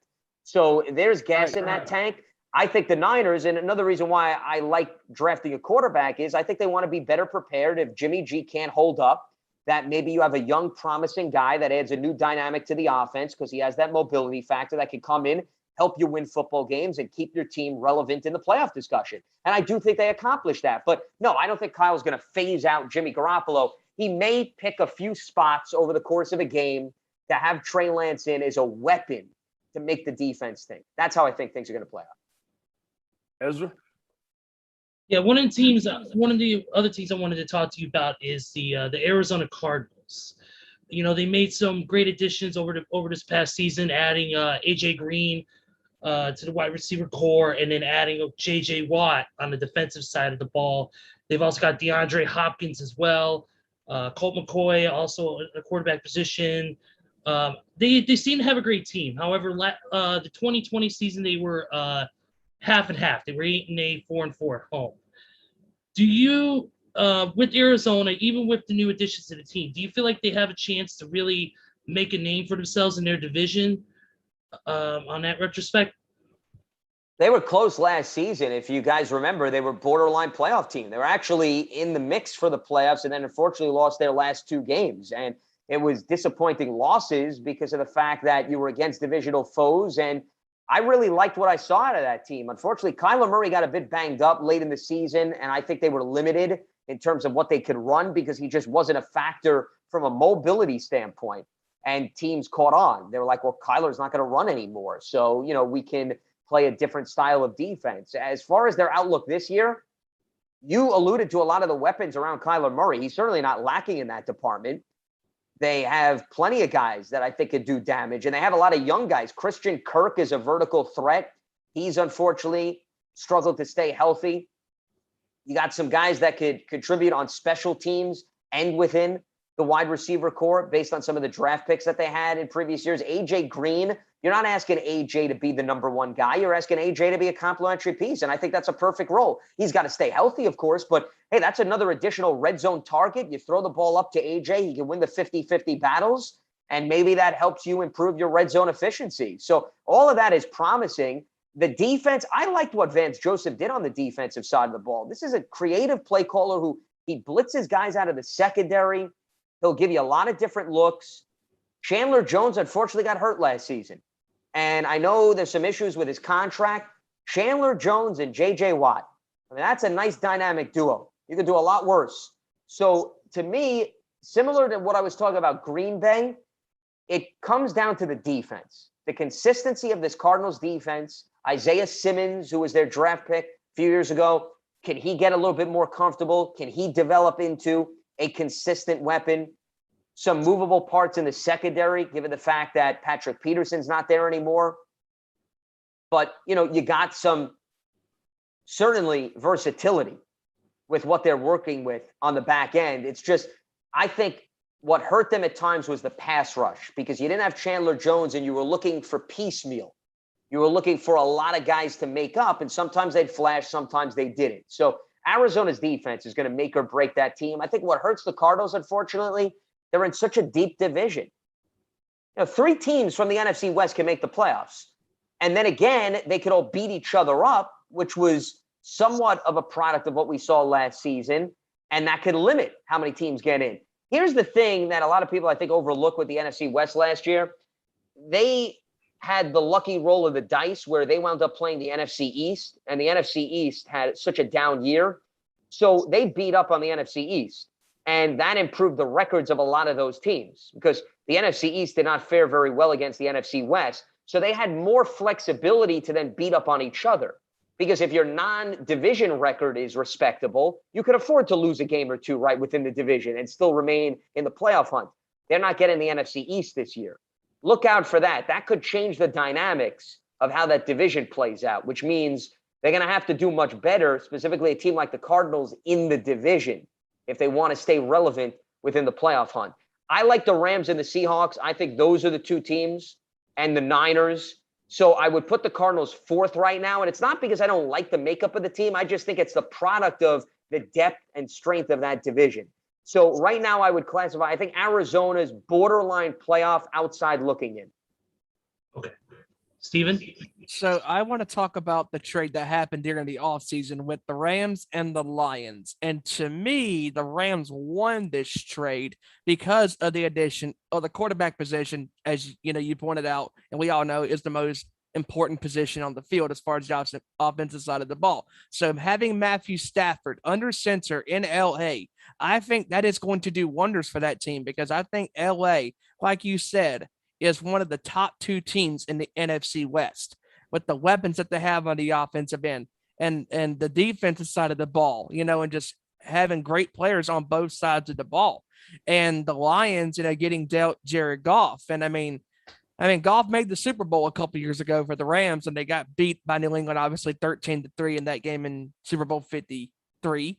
And I don't think Goff has been the same player ever since that game because in that game, if we all remember, he looked like a deer in the freaking headlights during that game. Like he looked like he saw a ghost in that game. And I think that the Rams won this trade with the picks that they got and with the addition of Stafford on their team. How do you think both of these teams fare in this trade? Well, time will tell, but at least on the surface, I'm with you. I think you upgraded the quarterback position, and that's why the Rams made the trade. They think Matt Stafford is the difference because you give him the same talent, the same environment that Jared Goff had, and you say, now take us a little bit further. Now, the one concern I have for the Rams is more on the defensive side of the ball. We'll get to that in a second. But as far as the trade is concerned, here's the one thing that's been missing for Stafford in his years in Detroit. He never had a consistent running game. And then DeAndre Swift was drafted, and then he got hurt. So the problem with the Rams now is Cam Akers is done for the season with the torn ACL. They just acquired Sony Michel from the New England Patriots. They don't have a wealth of depth behind him. Darrell Henderson and Sony Michel is going to be the 1-2 punch. I like the Rams' offensive line, so I hope that they can provide a consistent run game for Matt Stafford because that, to me, is the difference. If they can run the ball and be more of a team that's defined by that, despite the attractive options of Robert Woods and Cooper Kupp, and now they bring in Deshaun Jackson. Stafford could spread the wealth. There's no doubt about it. But what does the running game provide? That's going to truly, in my mind, determine whether or not the Rams can make a deep postseason run. Because Stafford, he's been in Detroit when they've been able to put points on the board. And Stafford has had respectable numbers, but they never really were a balanced offense. And, of course, they didn't have a great defense, too. So when we talk about who got the better of the trade, well, yeah, of course, I think the Rams did because I think they helped their cause. They upgraded. I think Stafford's got a very strong arm, and I think he's going to be able to tap into that receiving core. But Stafford also had great weapons in Detroit, guys. Okay, let's not forget about that. He had Kenny Golladay. He had Marvin Jones. He had TJ Hawkinson. He had Danny Amendola. It's not as if, you know, we were talking about chopped liver in Detroit, and they were limited mainly because, once again, teams had no reason to respect the Lions' run game. So it still goes back to the Rams' run game.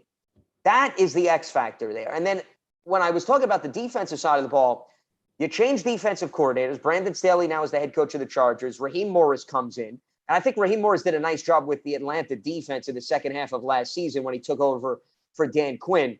But I mentioned Cleveland took some pieces from the secondary in Troy Hill and John Johnson III. Who complements Jalen Ramsey? How does that secondary play out? That's something to watch. I still like what they have up front with Leonard Floyd and Aaron Donald. But the secondary for the Rams, I'm very anxious to see that group in the early stages of the season because that was a strength. People talk about Aaron Donald. The Rams secondary was legit last season. Now you remove some of those pieces, that could impact the dynamics of the back end of the defense. So that and the run game, those are the two things to watch out for the Rams this season. Absolutely. Hijacker? All right, Lance. I want to play a little devil's advocate with you here. Let's do it. I want to ask you what division in the league, I'll tell you mine here in a second once I tell you where I'm getting at. What division to you, mine is the AFC North, has the group of quarterbacks, Ben Roethlisberger, Baker Mayfield, Joe Burrow, Lamar Jackson. That's going to be, in my opinion, the division to watch of the quarterback. Ben still has something in the tank. Is he going to be able to show it and prove it like we were talking about Pittsburgh not too long ago with the Tomlin? What is your division? Do you like the AFC North quarterbacks, or is there a division that you see that the quarterbacks are just gonna tear the league up and take everybody by storm?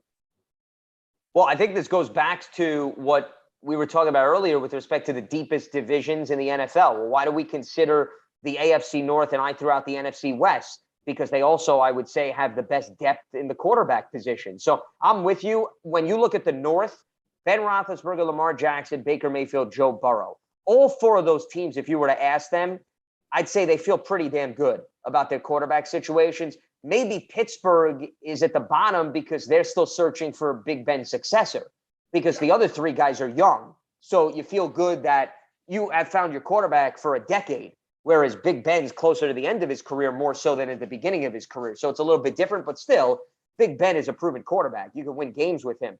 But I think the NFC West gives you a nice run for your money. We just talked about Matt Stafford. You have Russell Wilson, Jimmy Garoppolo, and Kyler Murray. So you have some mix of veterans and young guys.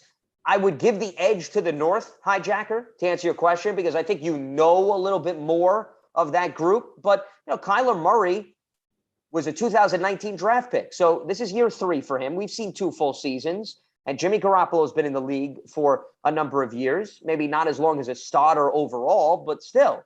I would feel pretty good about the NFC West being number 2, right behind the AFC North. But no, I don't know if there's another division that matches the depth and the firepower of the North. The other division, though, that is intriguing is the AFC West.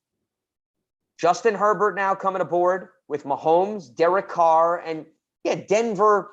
They now are going to start Teddy Bridgewater, but Drew Lock is still a young quarterback, so Denver may have a question mark still. But 3 out of 4 is not bad within that division in terms of the outlook for those teams.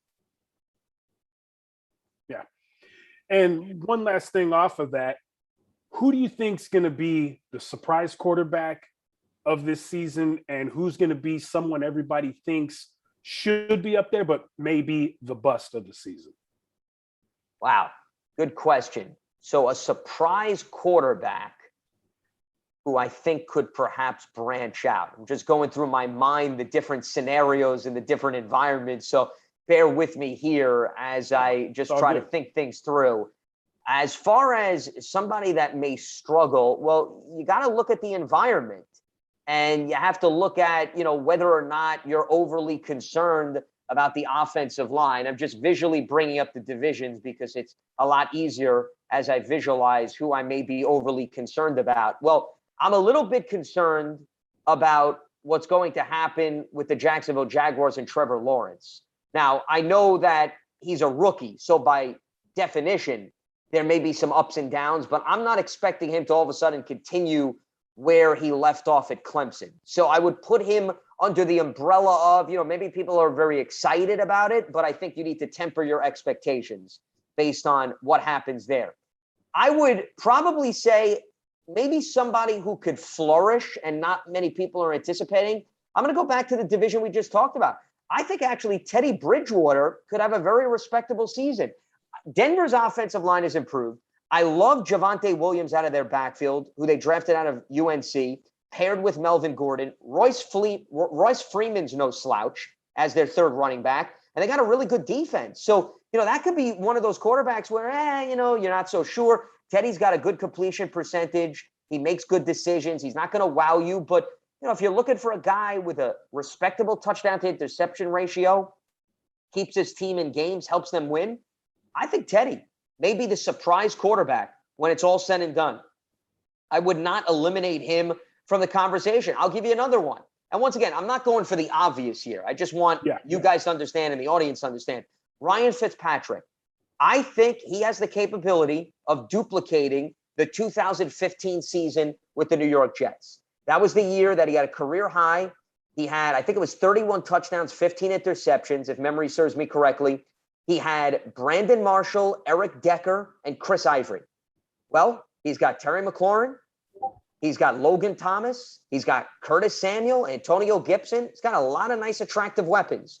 The offensive line is still a work in progress because they made some changes. But, hey, Eric Flowers has turned his career around after a rough start with the New York Giants. Charles Leno Jr., they brought in from Chicago. And Ezra should know his name as we put up the Bears bandwagon up there. to remind everybody.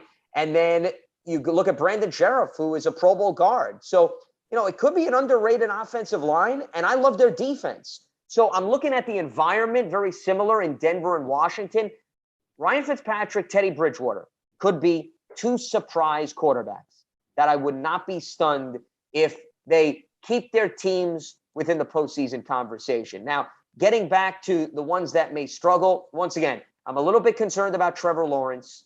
So I would put him in that department. As far as somebody else, Jared Goff. Jared's going from, guys, a very nice environment with a great offensive line and some semblance of a run game to a team with a lot more question marks. I know they drafted Penei Sewell, and I hope that pans out. I really like that move, but he's going to go through some growing pains. I want to see what happens with the wealth and health of DeAndre Swift.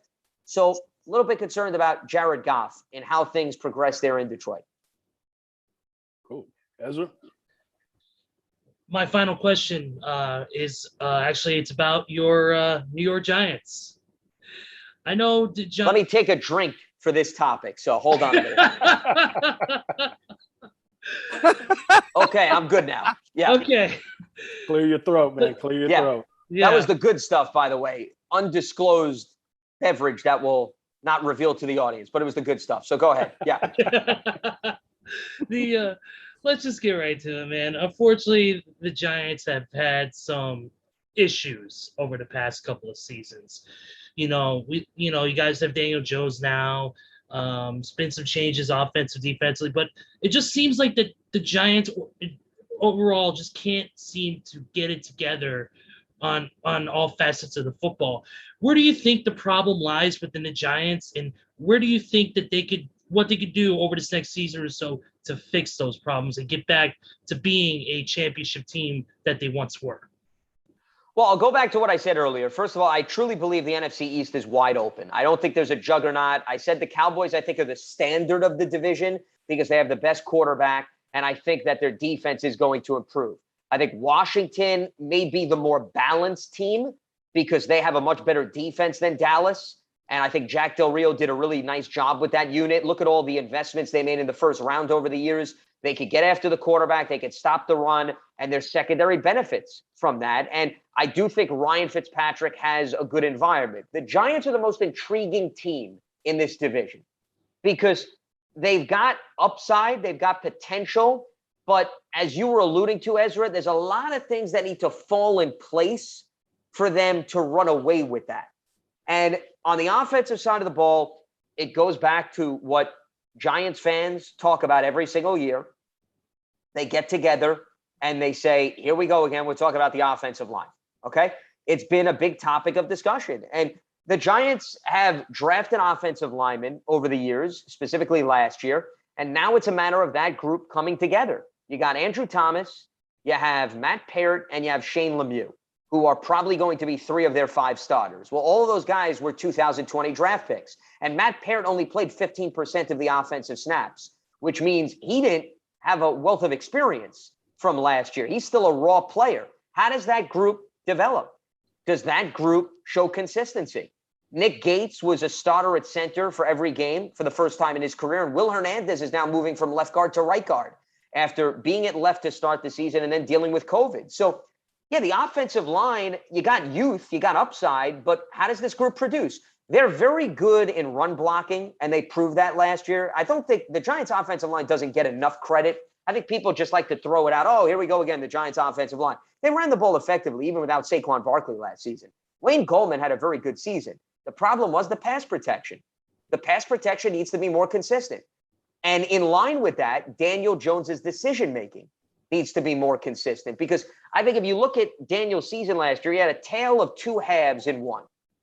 First season, which was the first half, did not protect the football very well, was plagued by turnovers, and I think tried to put on the cape and make things happen every week when you had to realize, all right, don't try to overdo it. Second half, he made the necessary adjustments, threw the ball away, took the sack, didn't try to make something out of nothing more often than not. So how does he adjust with respect to that? They only averaged 17.5 points per game last year, and their quarterbacks combined for just over 10 touchdown passes. You're not going to win many games with both of those statistical outputs. So can Daniel get back to his rookie year? 24 touchdowns, 12 interceptions is what he had as a rookie. If he could give you that, maybe a little bit higher, he's not going to get, at least in my estimation, 30 some odd touchdown passes. Guys, when was the last time, I throw this out to everybody, when was the last time a quarterback increased their touchdown passes by 20 or more in the span of one season? How many examples can people think of? You know, when I hear people talk about, well, Daniel could throw, 32 touchdown passes. So from 11, we're going to go to 32. I'm not saying that he doesn't have the weapons to do that, but Josh Allen, guys, was plus 17. He didn't even get to plus 20 last year, and he made significant strides. So I think you got to be realistic. So those are the two question marks with respect to the offense. And then you go to the defensive side of the ball. Well, can they stop the run without Dalvin Tomlinson, who they lost? He went to the Minnesota Vikings, underrated player.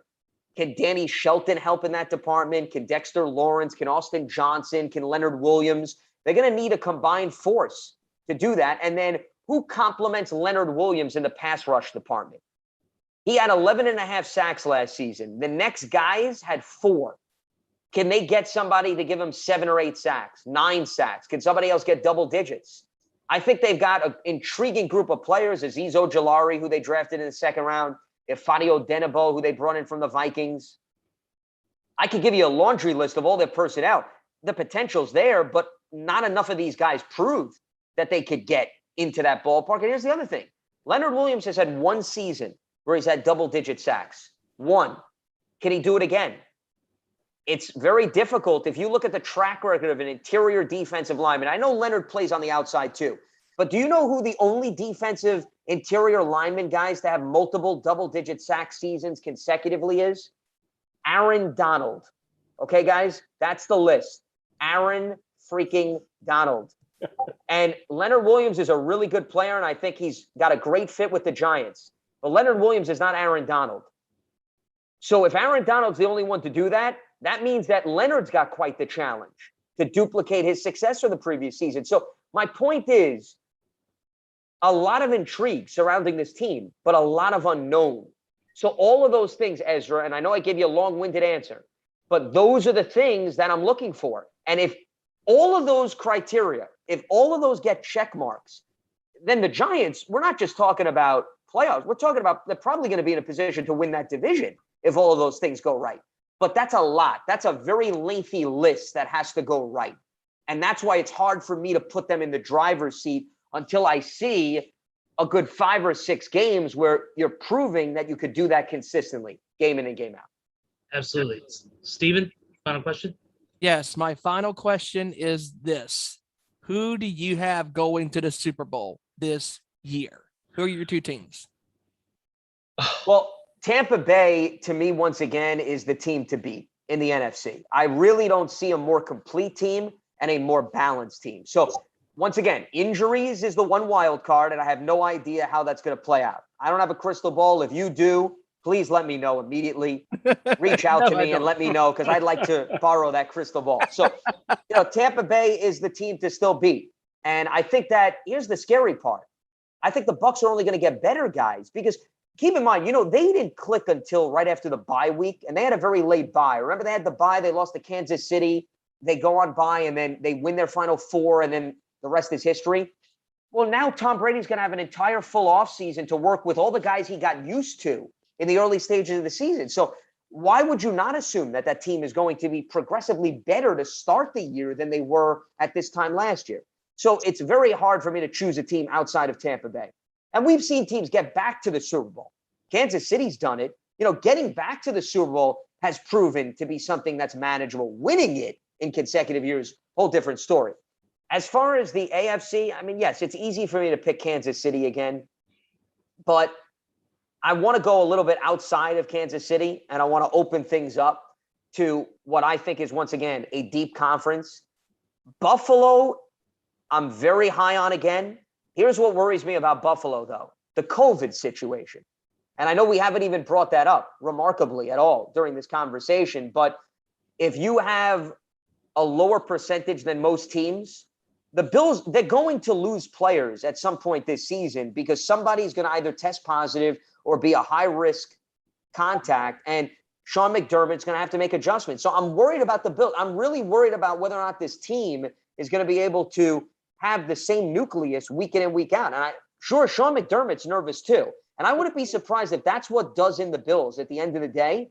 It's not injuries. It's not their appeal on offense or defense. It's COVID, meaning they lose a group of players when they least suspect. So I'm a little bit worried about the Buffalo Bills from that standpoint, but I do think they're a legitimate Super Bowl contender. So that brings me back to the North. Cleveland could very well get to the Super Bowl this year. I know it's unbelievable that we're even talking about it, but the Browns are a very balanced team. They got a good offensive line. They got a good defensive line. They're well coached. Baker, I think, has come to grips with the fact that they don't have to move mountains with him, takes what the team gives him. So right now, if you were to press me against the wall and say, who do I think has a legitimate chance of getting out of the AFC, the more and more I think about it, it could very well be the Cleveland Browns. I don't think that's crazy. I really like the balance on that team. No, I think you got a very solid point. Yeah, very solid point because they are a very balanced team. The more and more you think about it, it's hard not to get excited about that team because, once again, when it comes to the NFL, guys, I'm not looking for the team that has all of these stars on offense because Kansas City proved they have limitations and Tampa Bay won the Super Bowl. Yes, I'm not trying to take anything away from Brady and their run game. They won that Super Bowl with their defense. That defense absolutely dominated the Kansas City Chiefs. So if you're looking for a team that's going to do damage, look also on the defensive side of the ball. And what Cleveland's working with up front and on the back end, as I talked about earlier, knowing Greedy Williams didn't play at all, Denzel Ward was banged up, and you added John Johnson III and Troy Hill, I see depth. I see substance. And I see a lot more than some of these other teams have to offer. Hijacker, final question. Yeah. Lance, I want to ask you an old school question. You cool with that? Absolutely. All for it. All right. I don't know if you saw this game almost 30 years ago, December 10th, 1990, the Barry Sanders and Bo Jackson show.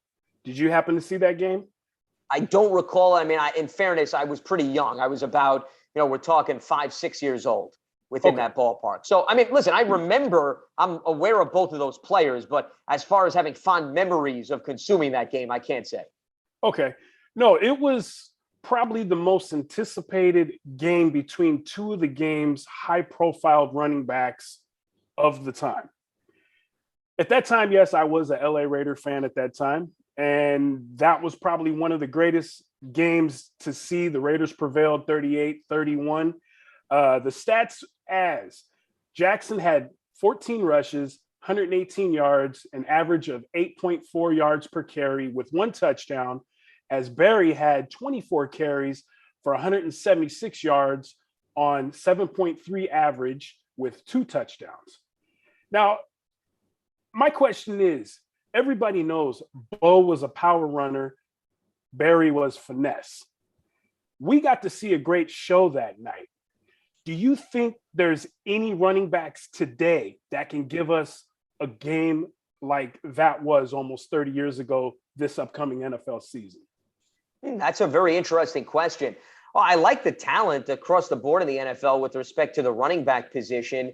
You look at Javonte Williams, who I told you I'm very high on, who the Denver Broncos just drafted. I know we haven't seen him in the NFL, so it would be unfair for me to throw him out there.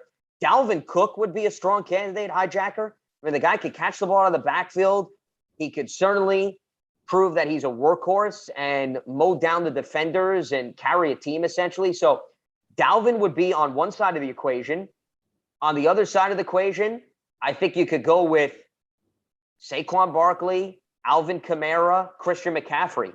I mean, really pick whoever you want because all of those guys are versatile. They're all weapons. All of the running backs I just named, see, I don't even think it's fair to call them running backs. They're weapons. That's why when people, not to get completely off topic, but they always get animated over should you take a running back high in the draft, and I get that. But if you're talking about a player that's going to be a receiver and a running back, you're not drafting a running back. You're drafting an offensive weapon. And that's what all those teams got.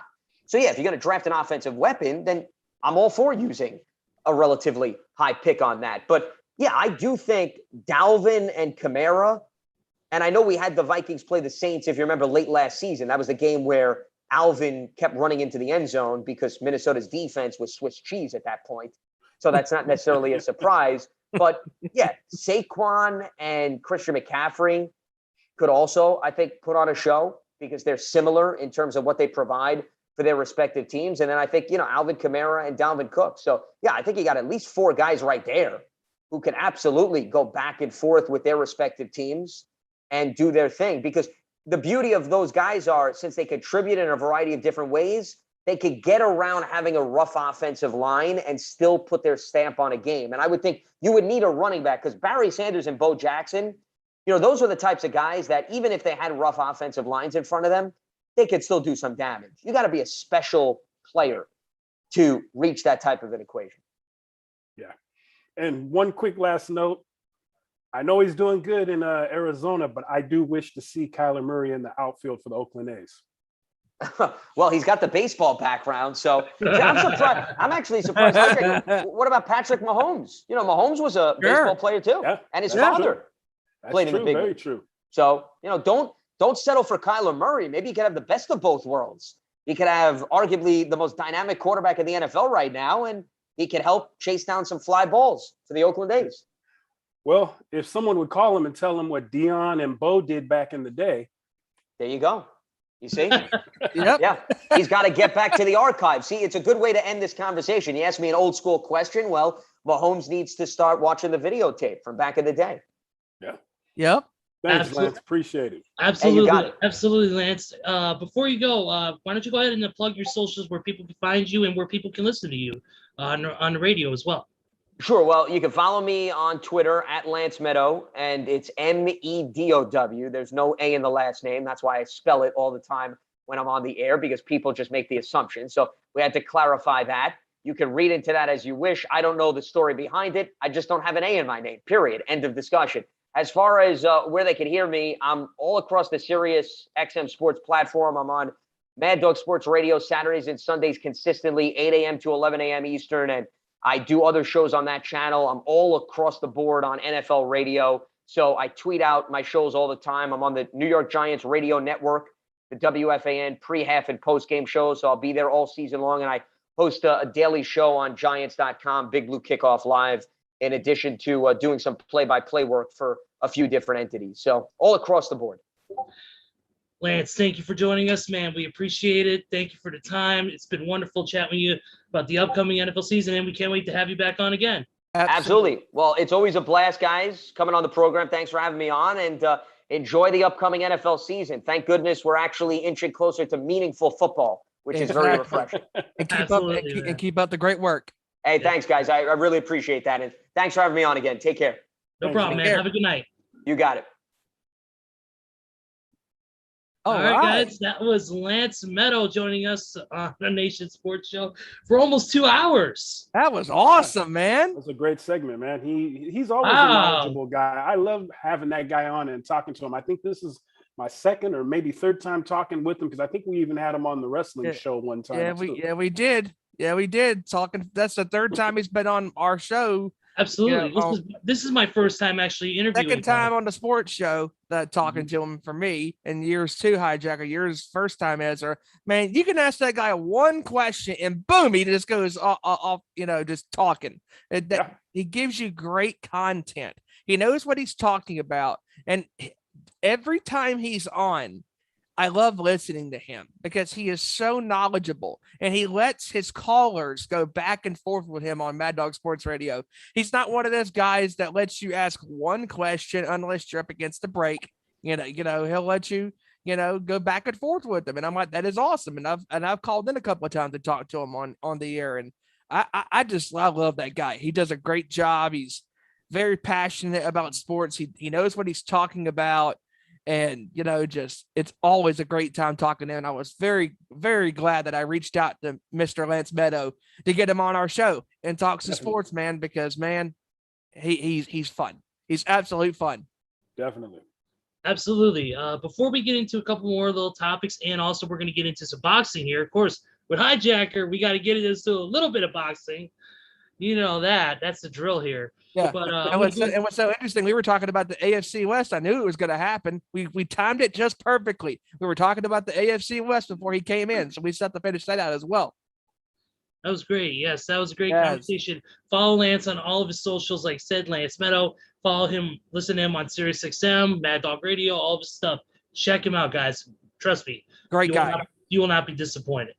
Definitely. Quick score update before we get into the last little bit of our show here.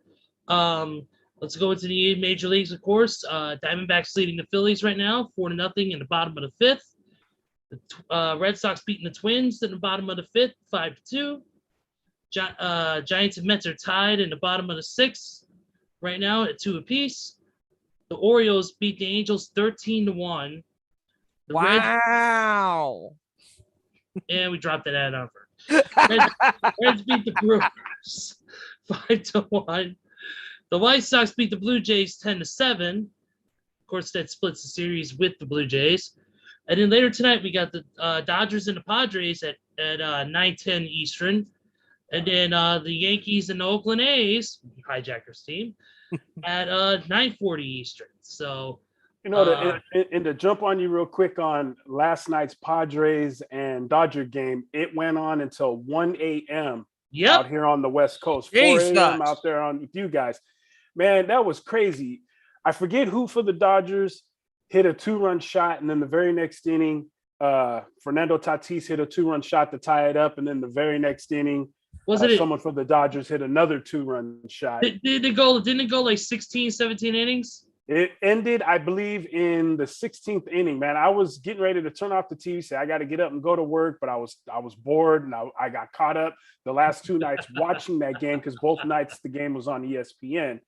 But they were a hell of a game. It was a hell of a game last night. And I forgot about that game. Thank you for reminding me because I was at work last night and I was on break and I seen the 15th inning. I said, "What the fuck is going on here? Mm-hmm. What the hell?" I was like shocked. It ended exactly at 1 a.m. on my clock here, and I was getting ready to turn off the TV. So I got to get some sleep so I can get up in the morning to go to work.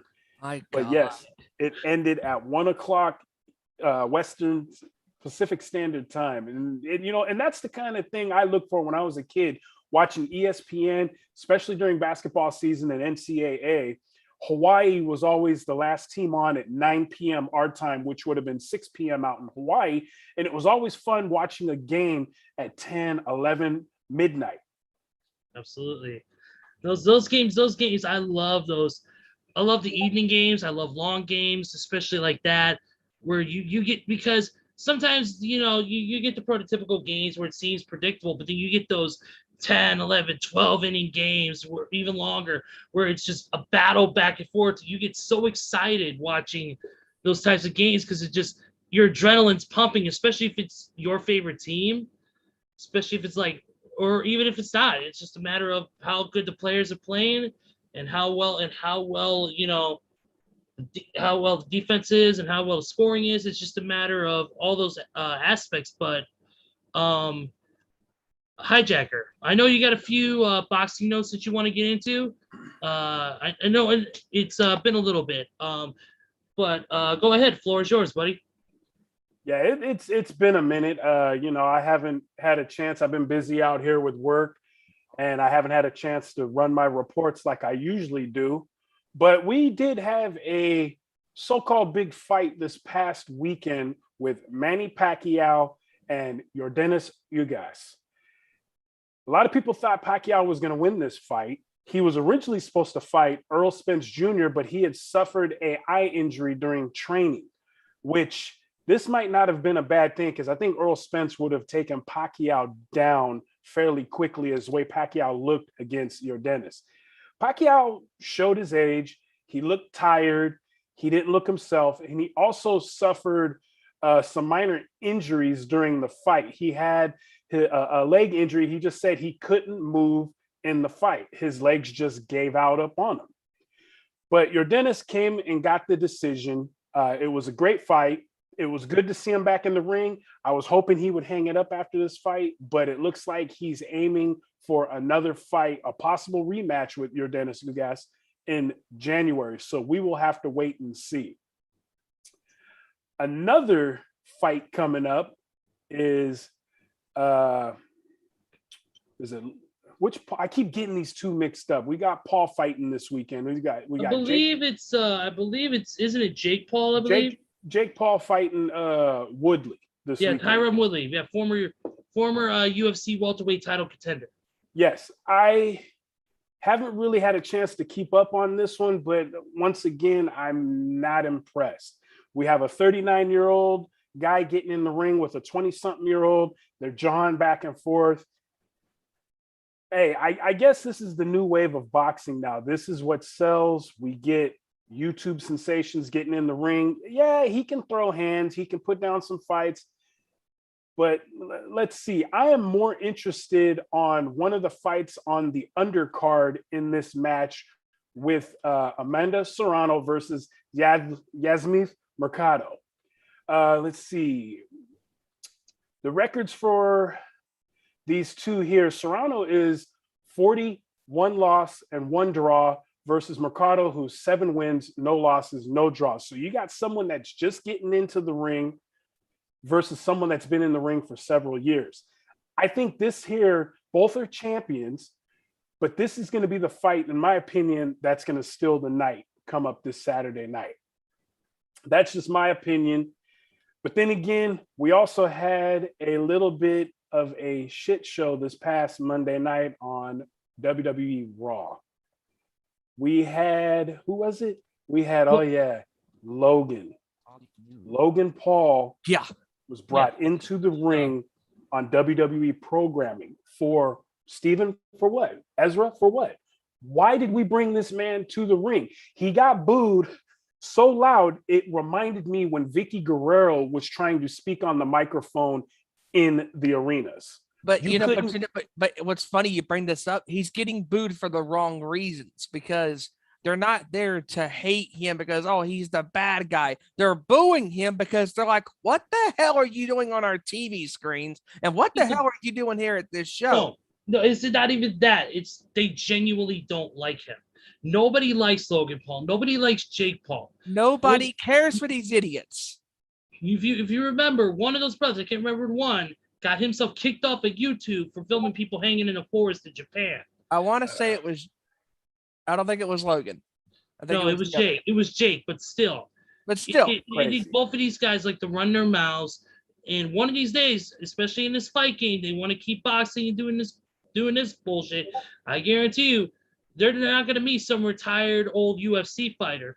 They're going to run into a guy who's got boxing experience. They're going to run into a buzzsaw, whether it be they challenge a Manny Pacquiao, or whether they challenge even if they decide to get the balls to challenge an Earl Spence, a Triple G, a Canelo Alvarez.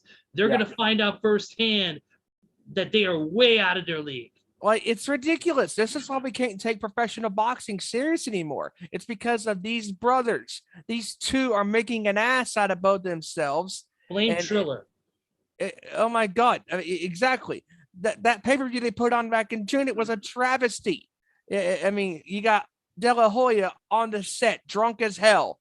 Just oh my God! I mean, Triller is the worst company, what if you can even call it a company, putting on a boxing event. I mean, it's ridiculous. They're in the same vein of sports entertainment as WWE is. Oh my God, exactly. And that's not trashing WWE, but I'm just saying they're in that same vein. Hijacker, I'm not sure if you saw this, but this is something that came up yesterday, and that is Jamal Charlo was arrested on felony robbery charges after a dispute with a waitress over a bar tab. What? Yeah, his card was declined, I believe, 3 times, and he tried taking the money or doing something in the situation, and it's like, dude, you just put your career on blast. You know, these guys, the brothers Jermel and Jamal, these guys have great careers in front of them, behind them, and ahead of them. They could put their name down and cement their name as some of the greatest fighters in the boxing industry history, period. But when you go out and do ignorant stuff like that, man, no one's going to take you serious. No one's going to look at you the same. And I don't know. I don't know what happened to that dude. The dude should have money. He's been in some high class fights over the last few years. What happened? I don't know. I'm baffled just as much as you guys are. I'm baffled on that situation that happened out in, I believe it was in San Antonio, right? Yes. Yeah. It was. Yes. Yeah. There's multiple different, sides of the story. According to, police records, they said that his car was declined 3 times. The employee said that Charlo accused the waitress of losing his credit card and demanded that she pay the bill instead.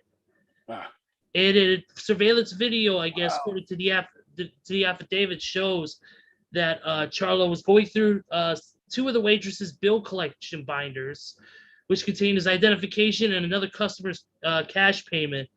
When the binders were returned, they were empty. Wow. That's according to surveillance and police right there. Of course, his attorney is challenging it, saying that Charlo's payment was declined because of fraud charge, and that after the payment was authorized, that they said that they lost 7 cards. So now there's conflicting reports on that, and he said he tried to settle the tab the next day, but then the police were already involved and arrested him on those felony robbery charges. Yeah, it's insane that it never should have got to that point in that guy's situation. Now, I don't know if he's hurting for money or if he blows his money off doing crazy stuff. He's not a Floyd Mayweather Jr. when it comes to walking out of buildings with stacks of cash, but he should have enough cash on him to at least take care of his bills when they go out to eat. But then again, I don't know how he lives personally. So, hopefully everything gets, everything gets cleared up and he can, I don't want to say make it go away, but at least get off his track record in the boxing industry. And I was going to say, because boxing has a different pay scale than a mixed martial arts where, Dana recently, over the years, Dana White recently put a cap on MMA fighters, especially getting bonuses. I know they only give out $50,000 bonuses to fighters for fight of the night performances or whatever they are. Where boxing, you get these 4, 5, 10, $15 million deals, contracts, where you get that money, whether you get a big chunk of money, like $4 or $5 million, whether you win or lose the fight. It's, you could tell there's no cap limit to boxing, where MMA seems to have their own cap limit set. So it doesn't make sense that a guy, especially Charlo, who was just in a big fight recently, which should have paid him handsomely, is having trouble paying for a tab at a bar. That makes absolutely no sense, unless, like you said, he's blowing his money on things like women and gambling, drugs, cars, bars, freaking jewelry, cars, all that stuff. If he's doing all of that, then I could see him not having money, because he's spending way beyond what his income truly is. Correct. So, but that's all up to interpretation. We don't know what he does in his personal life, but we'll see what happens going that front. Hijacker, do you have any more news notes for us? No, that's it for right now, my man. Okay, let me get into a couple quick news notes on a few other things, and then we'll go ahead and close out the show for the evening. One thing I wanted to get into was not really get into, but one thing I wanted to mention was something on MLB.com, and that is that a player, unfortunately, is suffering a season-ending injury, and that is Rhys Hoskins of Philadelphia. He finished with 36 games to play this season, and he unfortunately suffered Hoskins. You'll have season-ending surgery as early as next week to repair a tear in his lower abdomen. Ouch. He had been playing through it this season without really telling anybody. But it got worse to the point where it tore fully, and now he's going to be out for a good long while. That's too bad. So that's a big blow to the Phillies there on that front.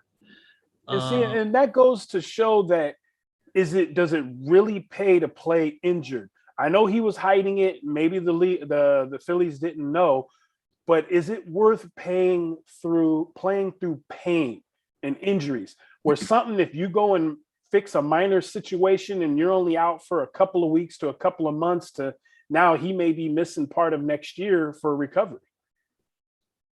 Yeah, to me, I don't think it's worth it. To me, I think that the pros and cons, I think the cons outweigh the pros in this. Right. You know, especially if you're playing with, any sort of tear to your body, if you don't let it heal right, it can affect you later on in life, not only professionally in the game, but personally as well. You see guys, in football, or you look what happened with Gronk. Look what happened with guys like J.J. Watt, Gronkowski, who fight through torn triceps and now are forced to wear braces for the rest of their career because their arms can't perform the way they used to because they decided not to go get surgery. Yeah.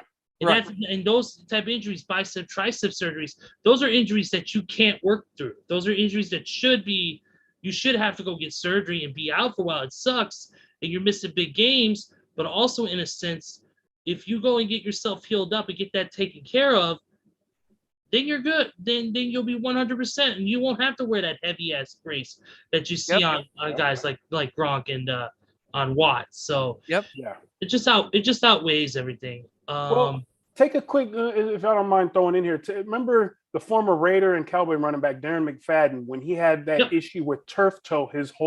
It started in Oakland, but it carried over with him years later to Dallas. He should have been, in my opinion, one of the top running backs of all time. Not just saying that because I was a diehard Raider fan during his heydays with us, and then they let him go. He went to Dallas, but that turf toe slowed him down from being the main man out there in Dallas as well. It just goes to show you that certain injuries, if you don't allow them to heal, I understand you got the team breathing down your neck. Hey, man, we need you. We need you. Hey, we'll take you at 85% instead of 100 healthy, because all of a sudden, that 85%, all of a sudden at the end of that game, you're down to 62% instead of being at 100 and you're down at 82 or 75%. And then all of a sudden you got to get back into practice. You got to start cutting and up, your foot slips in the turf, and there, next thing you know, there's that injury popping back up again.